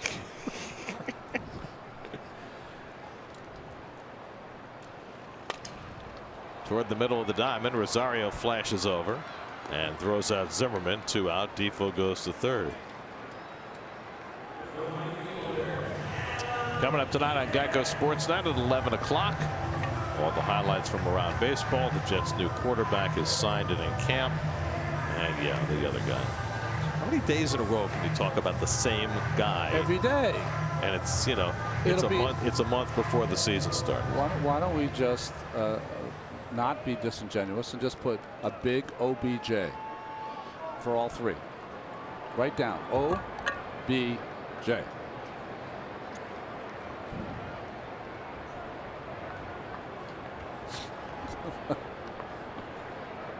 We're having fun. Don't take us serious.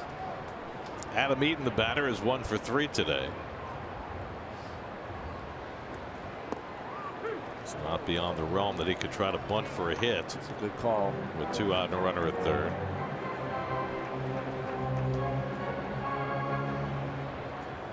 Syndergaard trying to get through 7 after a rocky start.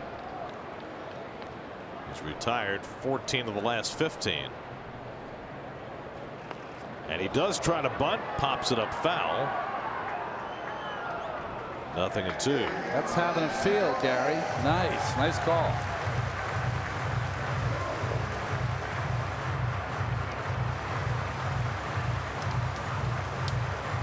He's not going to bunt now. Well, that's not having a feel. It's just the grasp of the obvious. Yes, exactly.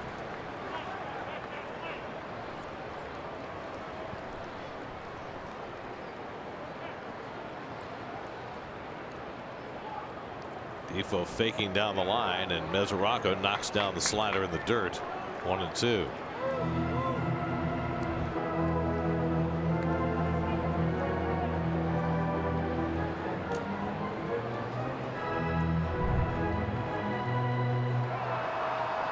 Didn't have to move, really. Just kind of was entrenched there. Yeah, he had that right knee down, really just prepared for that kind of pitch.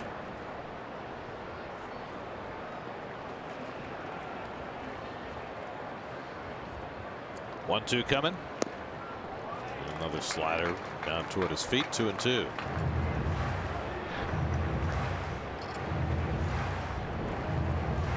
Trey Turner would be next.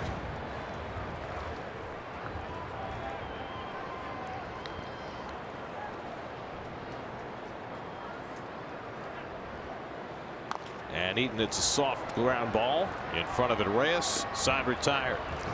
So Syndergaard finishing off a good outing. Beginning wasn't great. The end was terrific.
He's retiring 15 of his last 16 batters.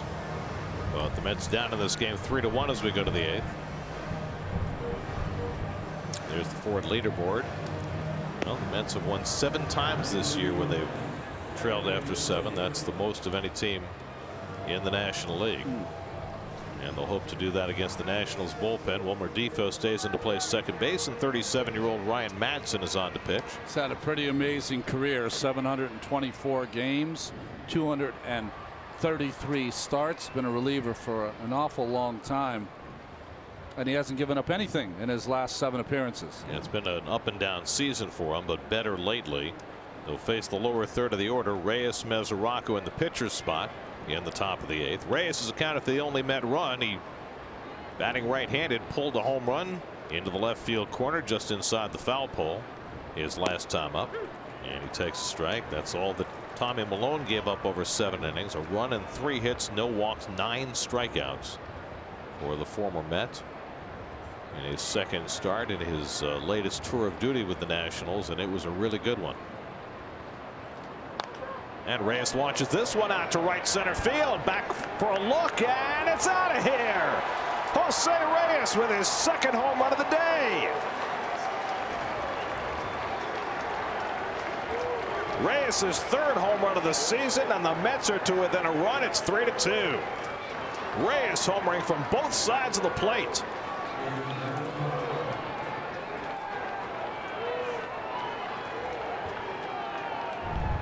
Curveball. Roller. Right into the wheelhouse. Jose stayed back nicely there. His 11th career multiple home run game, and the Mets are now down by a skinny run. It's a nice grab. Who knew to get Reyes started you just had to pitch him an inning? Who said pitchers can't hit? Well, he's now hit as many home runs today as he gave up last night.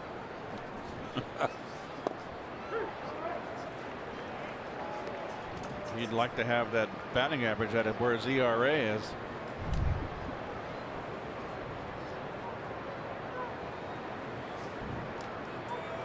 Nicely done, Jose.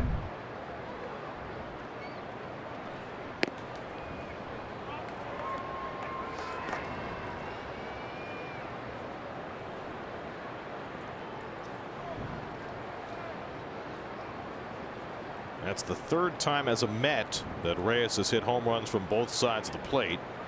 He did it in his rookie season in 2003 in Atlanta. He did it in 2006 in Philly, and now he's done it today 12 years later. Difo, with a lot of white showing, pulls in that pop-up by Mesoraco for the first out. The last Met to homer from both sides of the plate in the same game was Asdrubal Cabrera, who did it in 2016.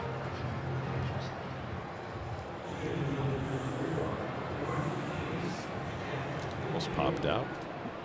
Snow cone. Now Jeff McNeil will be the pinch hitter, batting for Syndergaard. McNeil hit his first big league home run last night.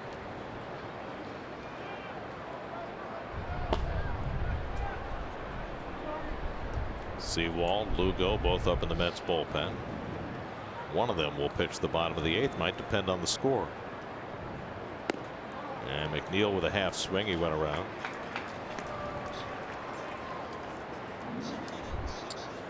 Well, there's the Jeep pitch cast. He talked about the roller right in the middle of the plate. Yep, inner half. Down and in, perfect for the lefty. And the fact that it's a breaking ball, it's off speed. It's not a lot of perfect pitch to get the barrel out. And Madson quickly ahead on McNeil 0-2.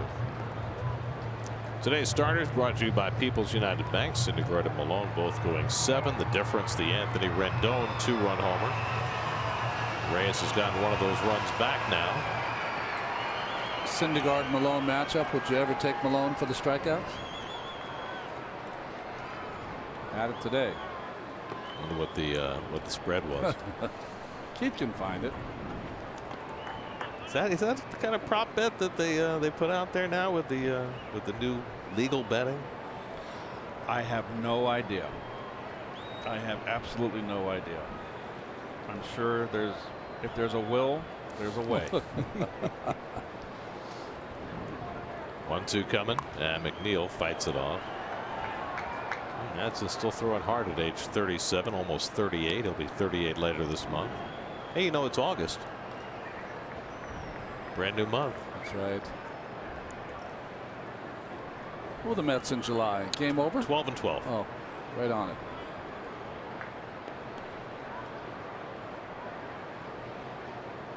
Better than 5-21. That was June. Yeah. Well, McNeil pops one up, and that'll sail out of play.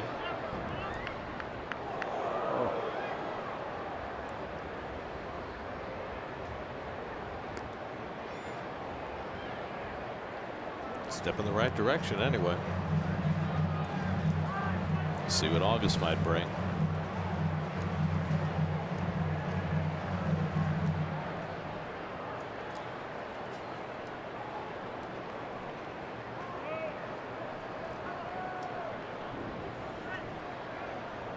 One and two to McNeil with Rosario on deck. And he rolls over that changeup.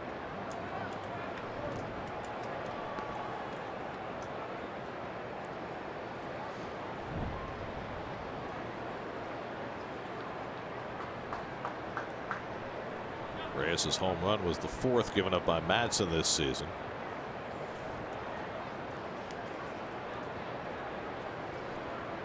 And the 3rd that Reyes has hit against Madsen in his career. It's in tight. McNeil runs the count to 2-2.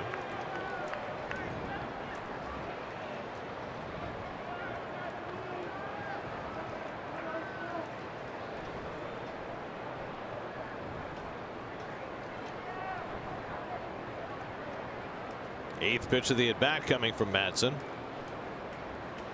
And McNeil fights off that fastball.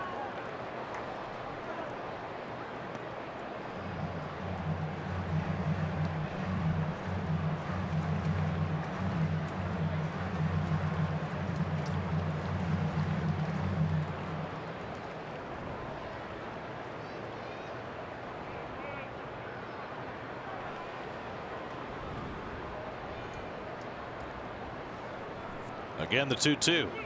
And he struck him out with a changeup. So Madsen picks up the 2nd out. A 9-pitch battle with McNeil, and he wins that one. Well, it was always his put-away pitch his entire career, starting in Philadelphia, now here in Washington. Always had 95, and with that great changeup grip, he turns it over. So much movement down in the strike zone. So 2 out and nobody on after the Reyes home run, and now Rosario, who's 1 for 3 today.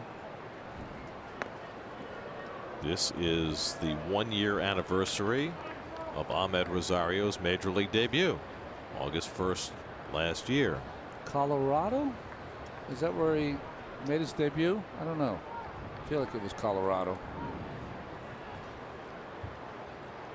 I'll go with that. Yeah? I don't remember.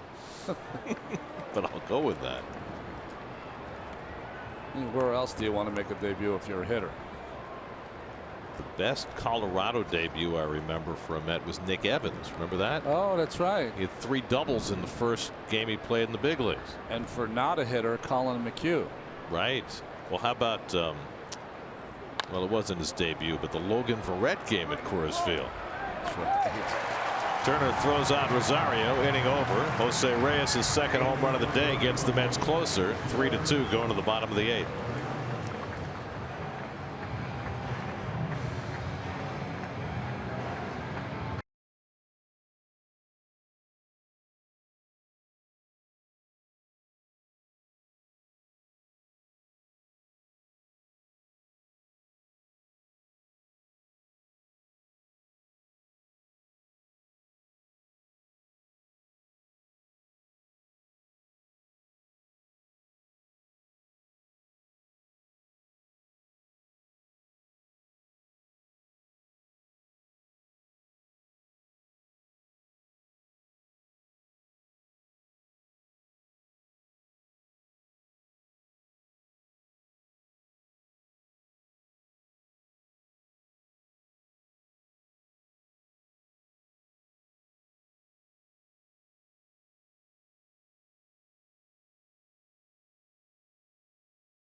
On the road in our nation's capital, presented by Old Dominion.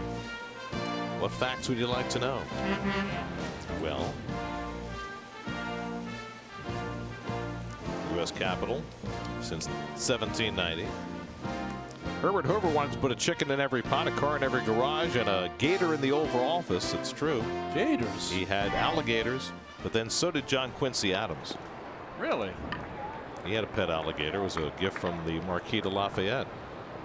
Gabby Street caught a baseball tossed from the top of the Washington Monument, 555 feet. He caught 2 out of 14.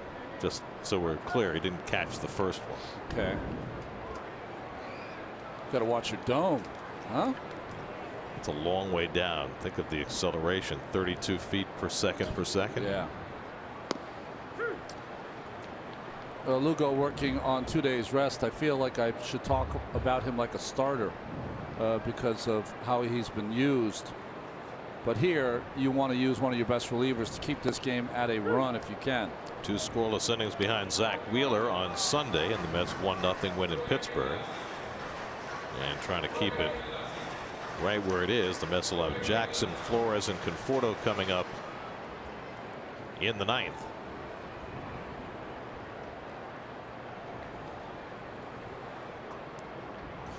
Turner's 1 for 3 today, and he lays off the slider off the plate. 3-2.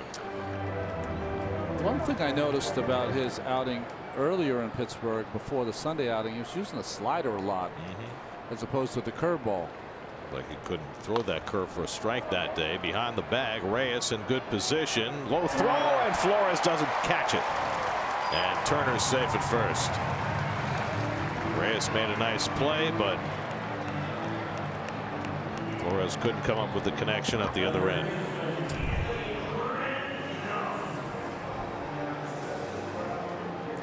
Now they're saying that's an E4, but that's got to be an E3, right? E3. I mean, that ball didn't hit the ground. It did hit the Yeah, ground. but you gotta catch that ball. Absolutely have to catch it, but every time it hits the ground, they give it to the other infielder. That's right. That's a terrible call. Mulmer didn't go out and get it, and that's the fact that Turner is hustling down the line, force Jose to rush that throw, and there makes a difference. Turner's already stolen 2 bases today, 4 in this series. Lugo's a little better at holding runners on, of course. Turner now with 28 steals for the year to lead the National League. Anthony Rendon's 2-run homer in the 3rd inning gave the Nats a 3-0 lead at the time. 2 Reyes home runs have gotten the Mets closer.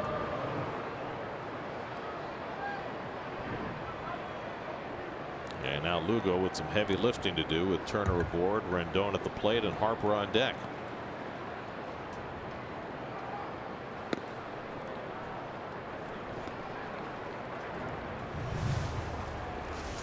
Watch SNY Mets games on the go on any device with live streaming presented by Verizon. Just visit SNY.TV or download the NBC Sports app today for live streaming coverage of every SNY Mets game. And a fastball strike to Rendon, 1-1.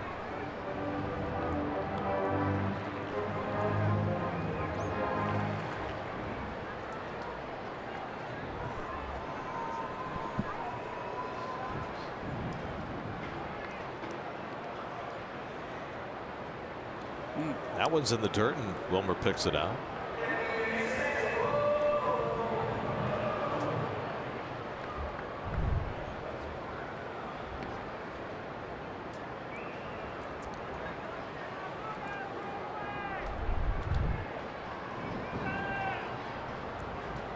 Safe to say Turner has just given the Mets fits.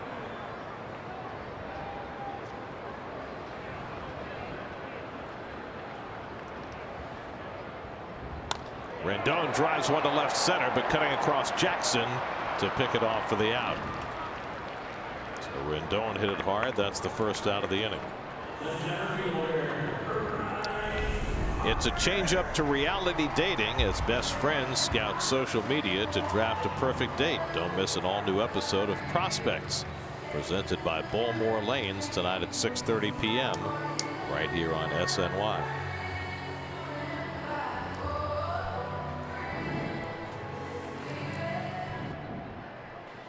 Here's Harper, 1 for 3 today, singled in the first run of the game in the first inning. Turner at first and 1 out. Long hold by Lugo, and Harper finally asked for time.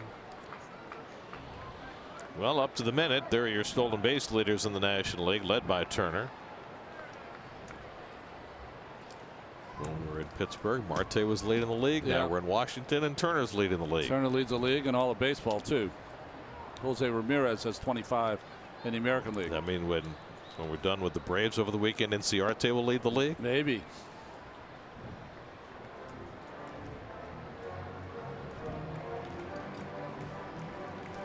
Kelvin Herrera is up in the bullpen for the Nationals. Looks like he might get the save chance in the 9th.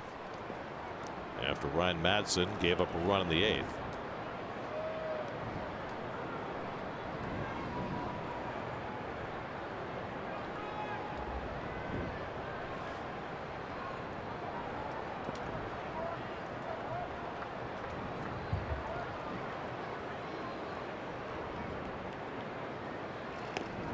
And Harper watches up and away.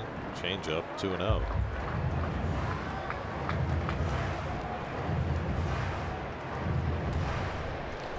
Outing so far where Lugo seems reluctant to throw his curveball.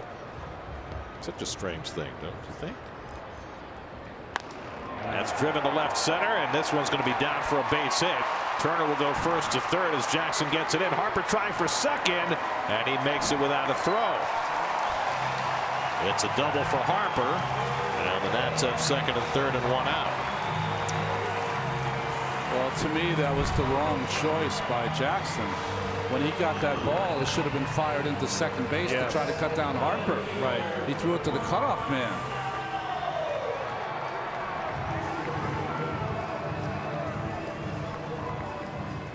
Well, this is an automatic first to third right here.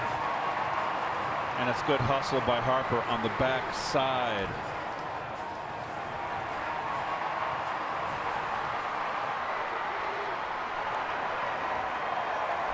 Now the Mets bring the infield in.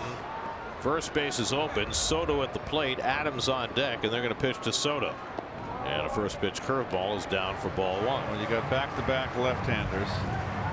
Would you like to set up the double play with Adams? I would like to set up the double play with Adams, and Adams strikes out more. A lot more. But maybe Lugo's wise enough to pitch around him. And maybe you're hoping to get a young player to chase, although Soto has not done much of that. He has struck out twice today, though. 0 for 3. And up and in, 2-0. And let's see if they put him on now. Mesoraco going out to the mound, and yes, they're going to give him intentional balls 3 and 4. So it's half an abracadabra walk. So just Abra. Or just Cadabra because it's the second half.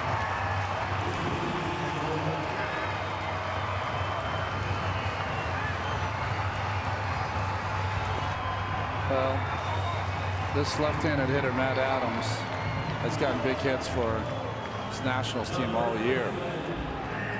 I mean, look at that kind of production. But he's 0 for 6 in his career against Lugo. And he certainly is a double play candidate if he hits a ball on the ground. Today he's 0 for 3. Conforto robbed him of a double with a great diving catch in the second. He grounded to short and struck out. Mets will keep the shift on against him.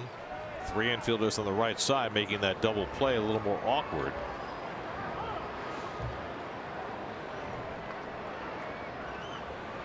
Turner at third, Harper at second, Soto at first with 1 out. Nats looking for insurance in the bottom of the 8th, leading 3-2. And the first pitch curveball misses, and again he's having trouble commanding that curve. It's such an important pitch for Lugo. It's a good curveball, and he likes to throw it first pitch. And you get behind 1-0, it kind of puts you behind the 8 ball with the bases loaded. Threw a first pitch to Soto and again to Adams and missed both times. You gonna throw it again? Get back in the count.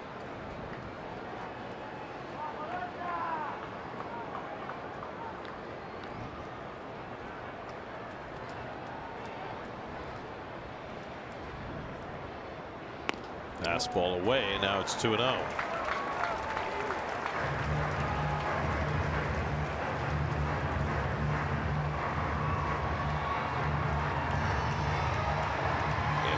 opened the door in this inning. And now the Nats trying to come crashing through.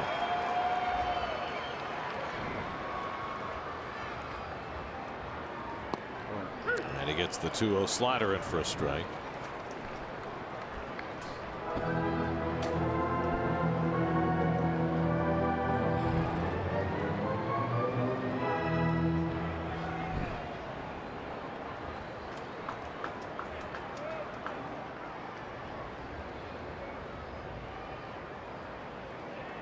They can't get it together. What do you want to throw here, Seth? I'm trying. Throws too many different pitches. Yeah. Help me out here. What do you want?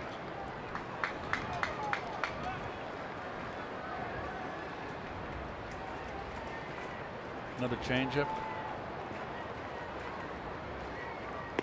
And Adams swings over it, and it's 2-2. 3-1 right there.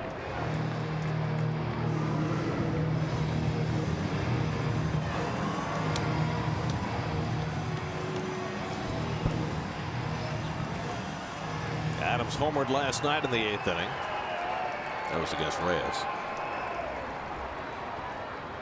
Now he bats with the bases loaded in a tight game in the 8th. And again, Lugo and Mesoraco having trouble getting together. Well, after 2 changeups away, fastball up and in is the pitch. Belt high or above, inside. There you go. Had a few visits today. Officially, that's the 3rd. Because you can go, when it's 2-2, your thought should be this. Fastball in and up, try to get the strikeout. And if he doesn't swing at it, then he can go back to the changeup, which has been effective the last 2 pitches.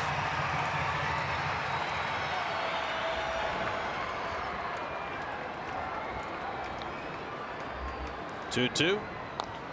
Rolls one down to first. Flores going to have to come to home. No, throws to second, and it's too high. His play was at the plate, but for some reason Wilmer threw it to second, and he threw it poorly, and everybody's safe, and it's 4-2 Washington. I don't know what he was thinking. He's got to come home, and if he felt that the ball wasn't hit hard enough, but he couldn't get the play at home, then he's got to get the out at first base. There's only 2 choices, like Keith said. Come home for the force, and if he doesn't have the force, just step on first or throw it to Lugo for an out. Because you're not going to turn 2 on that little slow roller. I just don't understand why he didn't throw home. Did he think because Turner was running they didn't have a chance? It looked like he had an easy chance. Yeah, he had a chance. I don't think it was an easy chance. Turner got a great break, but he had a chance. I'm not so sure, Gary, if he had a play at the plate. Well, it's an error charge to Wilmer. It's his first of the inning. It easily could be his second of the inning. First one was charged to Reyes on the throw, ball that Wilmer should have caught. So now it's a 2-run Nats lead and looking for more with Defoe at the plate. And Lugo makes him skip, and it's 1-1. Give an RBI to Adams.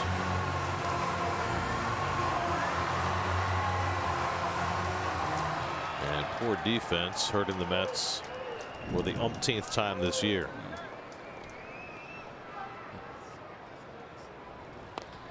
Defoe rifles one to center. Jackson makes the catch, tagging his Harper. He comes down the line to score the second run of the inning, and Wilmer was not in place to cut the ball off. I mean, this is as sloppy as it can get. Sacrifice fly for Defoe makes it 5-2. Here's the play to Flores right here. Take a look at your left. Turner, does he have a play? Yes, he has a play.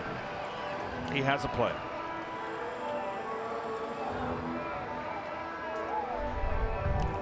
I mean, I don't know what to say. Well, it's not, I mean, you know, they don't consider defense important, and that's what the end result is. This is what you have. That's the legacy of 8 years. So it's now a 5-2 game. And here's Spencer Keyboom with 2 on and 2 out. And takes curveball inside for ball 1. You know, when you play defense, you've got to know what you're going to do with the ball before you get it, and the score and the inning and how that magnifies what you can do should all be factored in before the ball even comes your way. Yeah. Right? I was taught since I was, what, 7 years old? When you're out in the field, know the situation. Bases loaded, 1 out. Ahead by 1 run. Ahead. We're playing halfway. Ball hit to me. What am I going to do? Here's the thing on that play as Mesoraco gets clipped by that foul ball. Here's the thing about that play. Even if you throw it home and it's too late, it's still the right That's play. right. Yes. That's Yes. right. Because it's a 1-run game in the 8th. Yep. And also, and also, Wilmer is not a first baseman. He's not fleet of foot. He didn't really make a good charge on that ground. That ball's hit softly. If you're an infielder, you got to play at the plate. You got to come get that ball fast and throw. It's almost sometimes, Keith, you got to make that throw on the run. Right. I mean, it's a rhythmic play, right? You pick it up and you fire it home.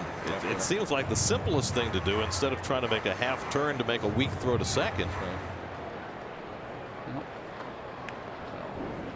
So 2 unearned runs for the Nationals in this 8th inning.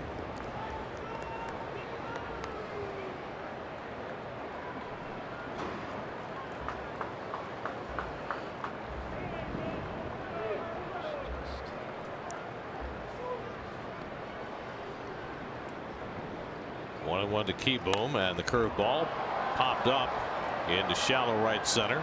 Easy play for Jackson, puts an end to the inning. But the Nats tally 2 unearned runs on 2 met errors. We go to the 9th, 5-2 Nationals.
Refreshing finish. Well, Kelvin Herrera, who has 1 save since joining the Nationals from Kansas City, looks for number 2. Yeah, he's not been as dominant as when he was with the Kansas City Royals since coming over. Those are his full season numbers, but he hasn't been as dominant in a Nationals uniform yet. Michael Taylor comes in to play center field, and Bryce Harper will move to right field.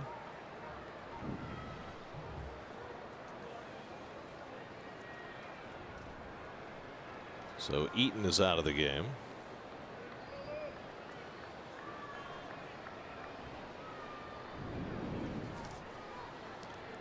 Austin Jackson leads off in the 9th inning, and Herrera's first pitch fastball in for a strike at 97. Jackson has struck out twice and grounded out. Flores and Conforto to follow in the 9th, as the Mets try to avoid a 2-game sweep in Washington before heading home to play the Braves tomorrow night. And Jackson fouls it away quickly, 0-2. Herrera trying to save it for Tommy Malone, who went 7, allowed a run on 3 hits, struck out 9. Ryan Madson gave up Jose Reyes' second home run of the game in the 8th inning, and now Herrera, after getting some insurance runs, trying to put on the finishing touches. And trying to get the Nats over 500 for the season. All of their travails, the Nationals are just 5.5 games out of first place.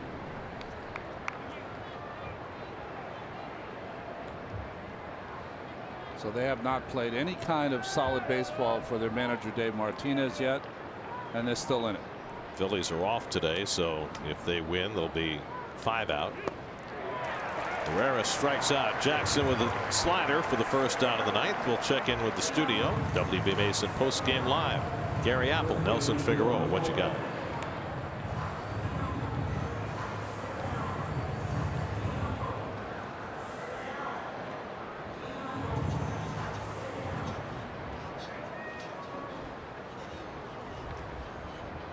Good luck with your scalpels, gentlemen. Here's Wilmer Flores. Well, that was a very rough inning for Wilmer. Didn't catch a low throw he should have caught. Didn't throw home when he should have. Didn't get into cutoff position on the throw from the outfield. All bundled up into one bad defensive inning. Two unearned runs, key runs. Wilmer's 0 for 3 at the plate today.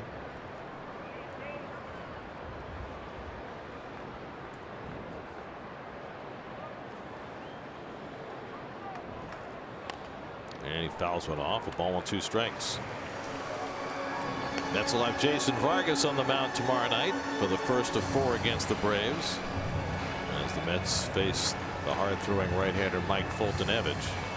Really appears to have turned a corner for Atlanta. Yeah, so Acuna Jr. is leading off for that ball club, the 20-year-old.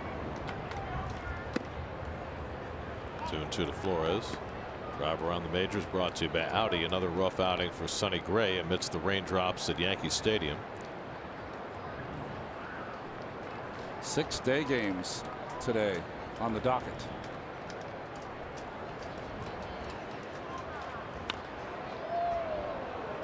Well, Wilmer's been pulling a lot of balls way foul lately. Jumpy. He's trying to lift. That's what I think, Ron. He's trying to look for that pitch he likes down out over the middle and get a home run. He's gotten very up with his swing.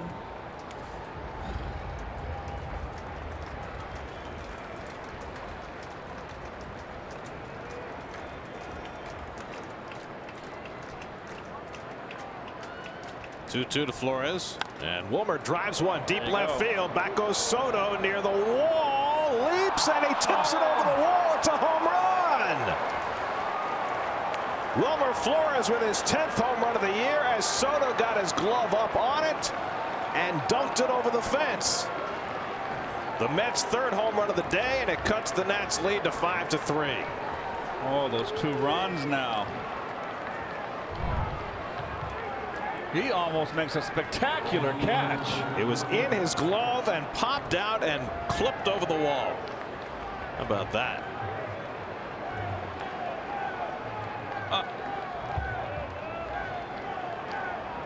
In and out.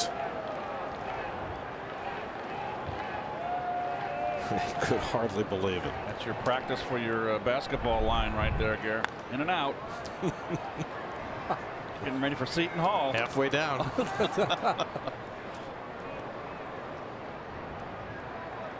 Well, those 2 unearned runs loom huge. Wilmer had a hand at giving them up, but now he gets one of them back. You know, they always will loom huge. Conforto's 0 for 3, and he takes inside, a ball and a strike. This would have been a really fine catch. That wouldn't have been a home run. Just see, it didn't hit in his pocket. It hit in the palm of his glove and kind of just pushed right through the pocket and out over the fence. Well, Herrera's had a bit of a difficulty with the home run ball since coming to Washington, and that's the 4th he's given up in just 14 innings of work. Yeah, he hung that breaking ball. Hasn't been able to throw strikes consistently. He's all over the place. Well, the Mets need one more base runner to get the tying run to the plate. Conforto swings over the changeup, and it's 2-2. That's the pitch I remember from Herrera. Hard stuff with a great changeup.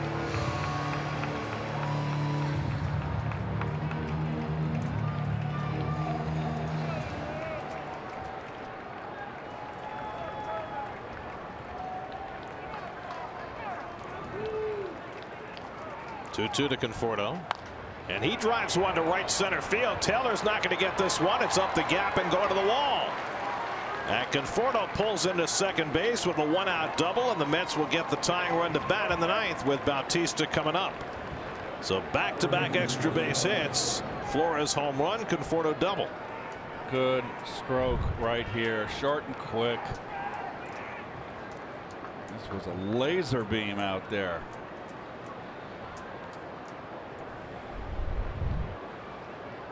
So things getting a little dicey for Kelvin Herrera. There's nobody up behind him in the Nationals bullpen. Hanging slider. Watch it hanging. Oh boy. It still gives me joy to see that. It's like you were digging into a big bowl of ice cream. A half pint. Here's Bautista, who's 0 for 3 today, and he takes the pitch up and away for ball one. Bautista last time up struck out on a ball that got away from the catcher Keyboom, but he did not attempt to run to first base, and Keyboom went to the backstop, picked it up, and tagged him out. Another one of a bushel of errors that the Mets have made today, and now trying to find their way out in the ninth inning, and Herrera's behind Bautista 2-0. Bautista 2 for 8 against Herrera in his career. Nimmo on deck. Well, they've got to be concerned about Herrera. He's not throwing good. And now 3-0. I think it's one of the reasons that, you know, they were listening to teams who were discussing trading for Herrera, but they could not get any real offers. They need to get their big left-hander back. Doolittle. Question is, are they going to get somebody up behind Herrera? They're just going to let him ride. 3-0. And that Bautista takes outside, ball 4, and now the Mets have the tying runs on base with Brandon Nimmo coming up. Derek Lilliquist, the Nats pitching coach, is going to go out to talk to Herrera, who's given up a home run, a double, and a walk to his last 3 hitters. And nobody moving in the Nationals bullpen. Nobody. Well, remember that they have depleted that bullpen a little bit with the trade of Brandon Kinsler to the Cubs, and then the designating for assignment of Sean Kelly today after his tantrum last night. They brought up a rookie, Jimmy Cordero, to take Kelly's spot. They're not going to bring him in this spot to make his big league debut. Wander Suero, the other guy they brought up, pitched last night and threw a lot of pitches. Probably not available today. I was thinking Matt Grace is a guy who can get a ground ball. Sammy Solis, guy who throws, gets strikeouts, but he's can walk a lot of people. Well, you would have thought they would have gotten one of those left-handers up with an eye toward Nimmo, but they did not. So Nimmo's going to face the right-hander. Brandon's 0 for 3 today. Popped up, struck out, grounded out. So the Mets with a chance in the ninth. Tying runs on base, 1 out, and Nimmo hits a ground ball toward the middle. There's Defoe to grab, step, and fire, and the ball game is over.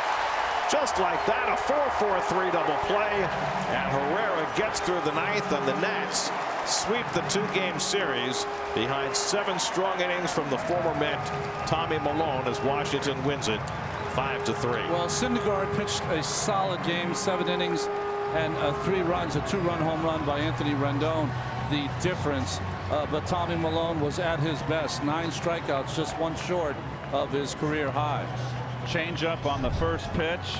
Nimmo went after it, rolled it over here. Defoe, nice pivot, and easily doubles up Nimmo.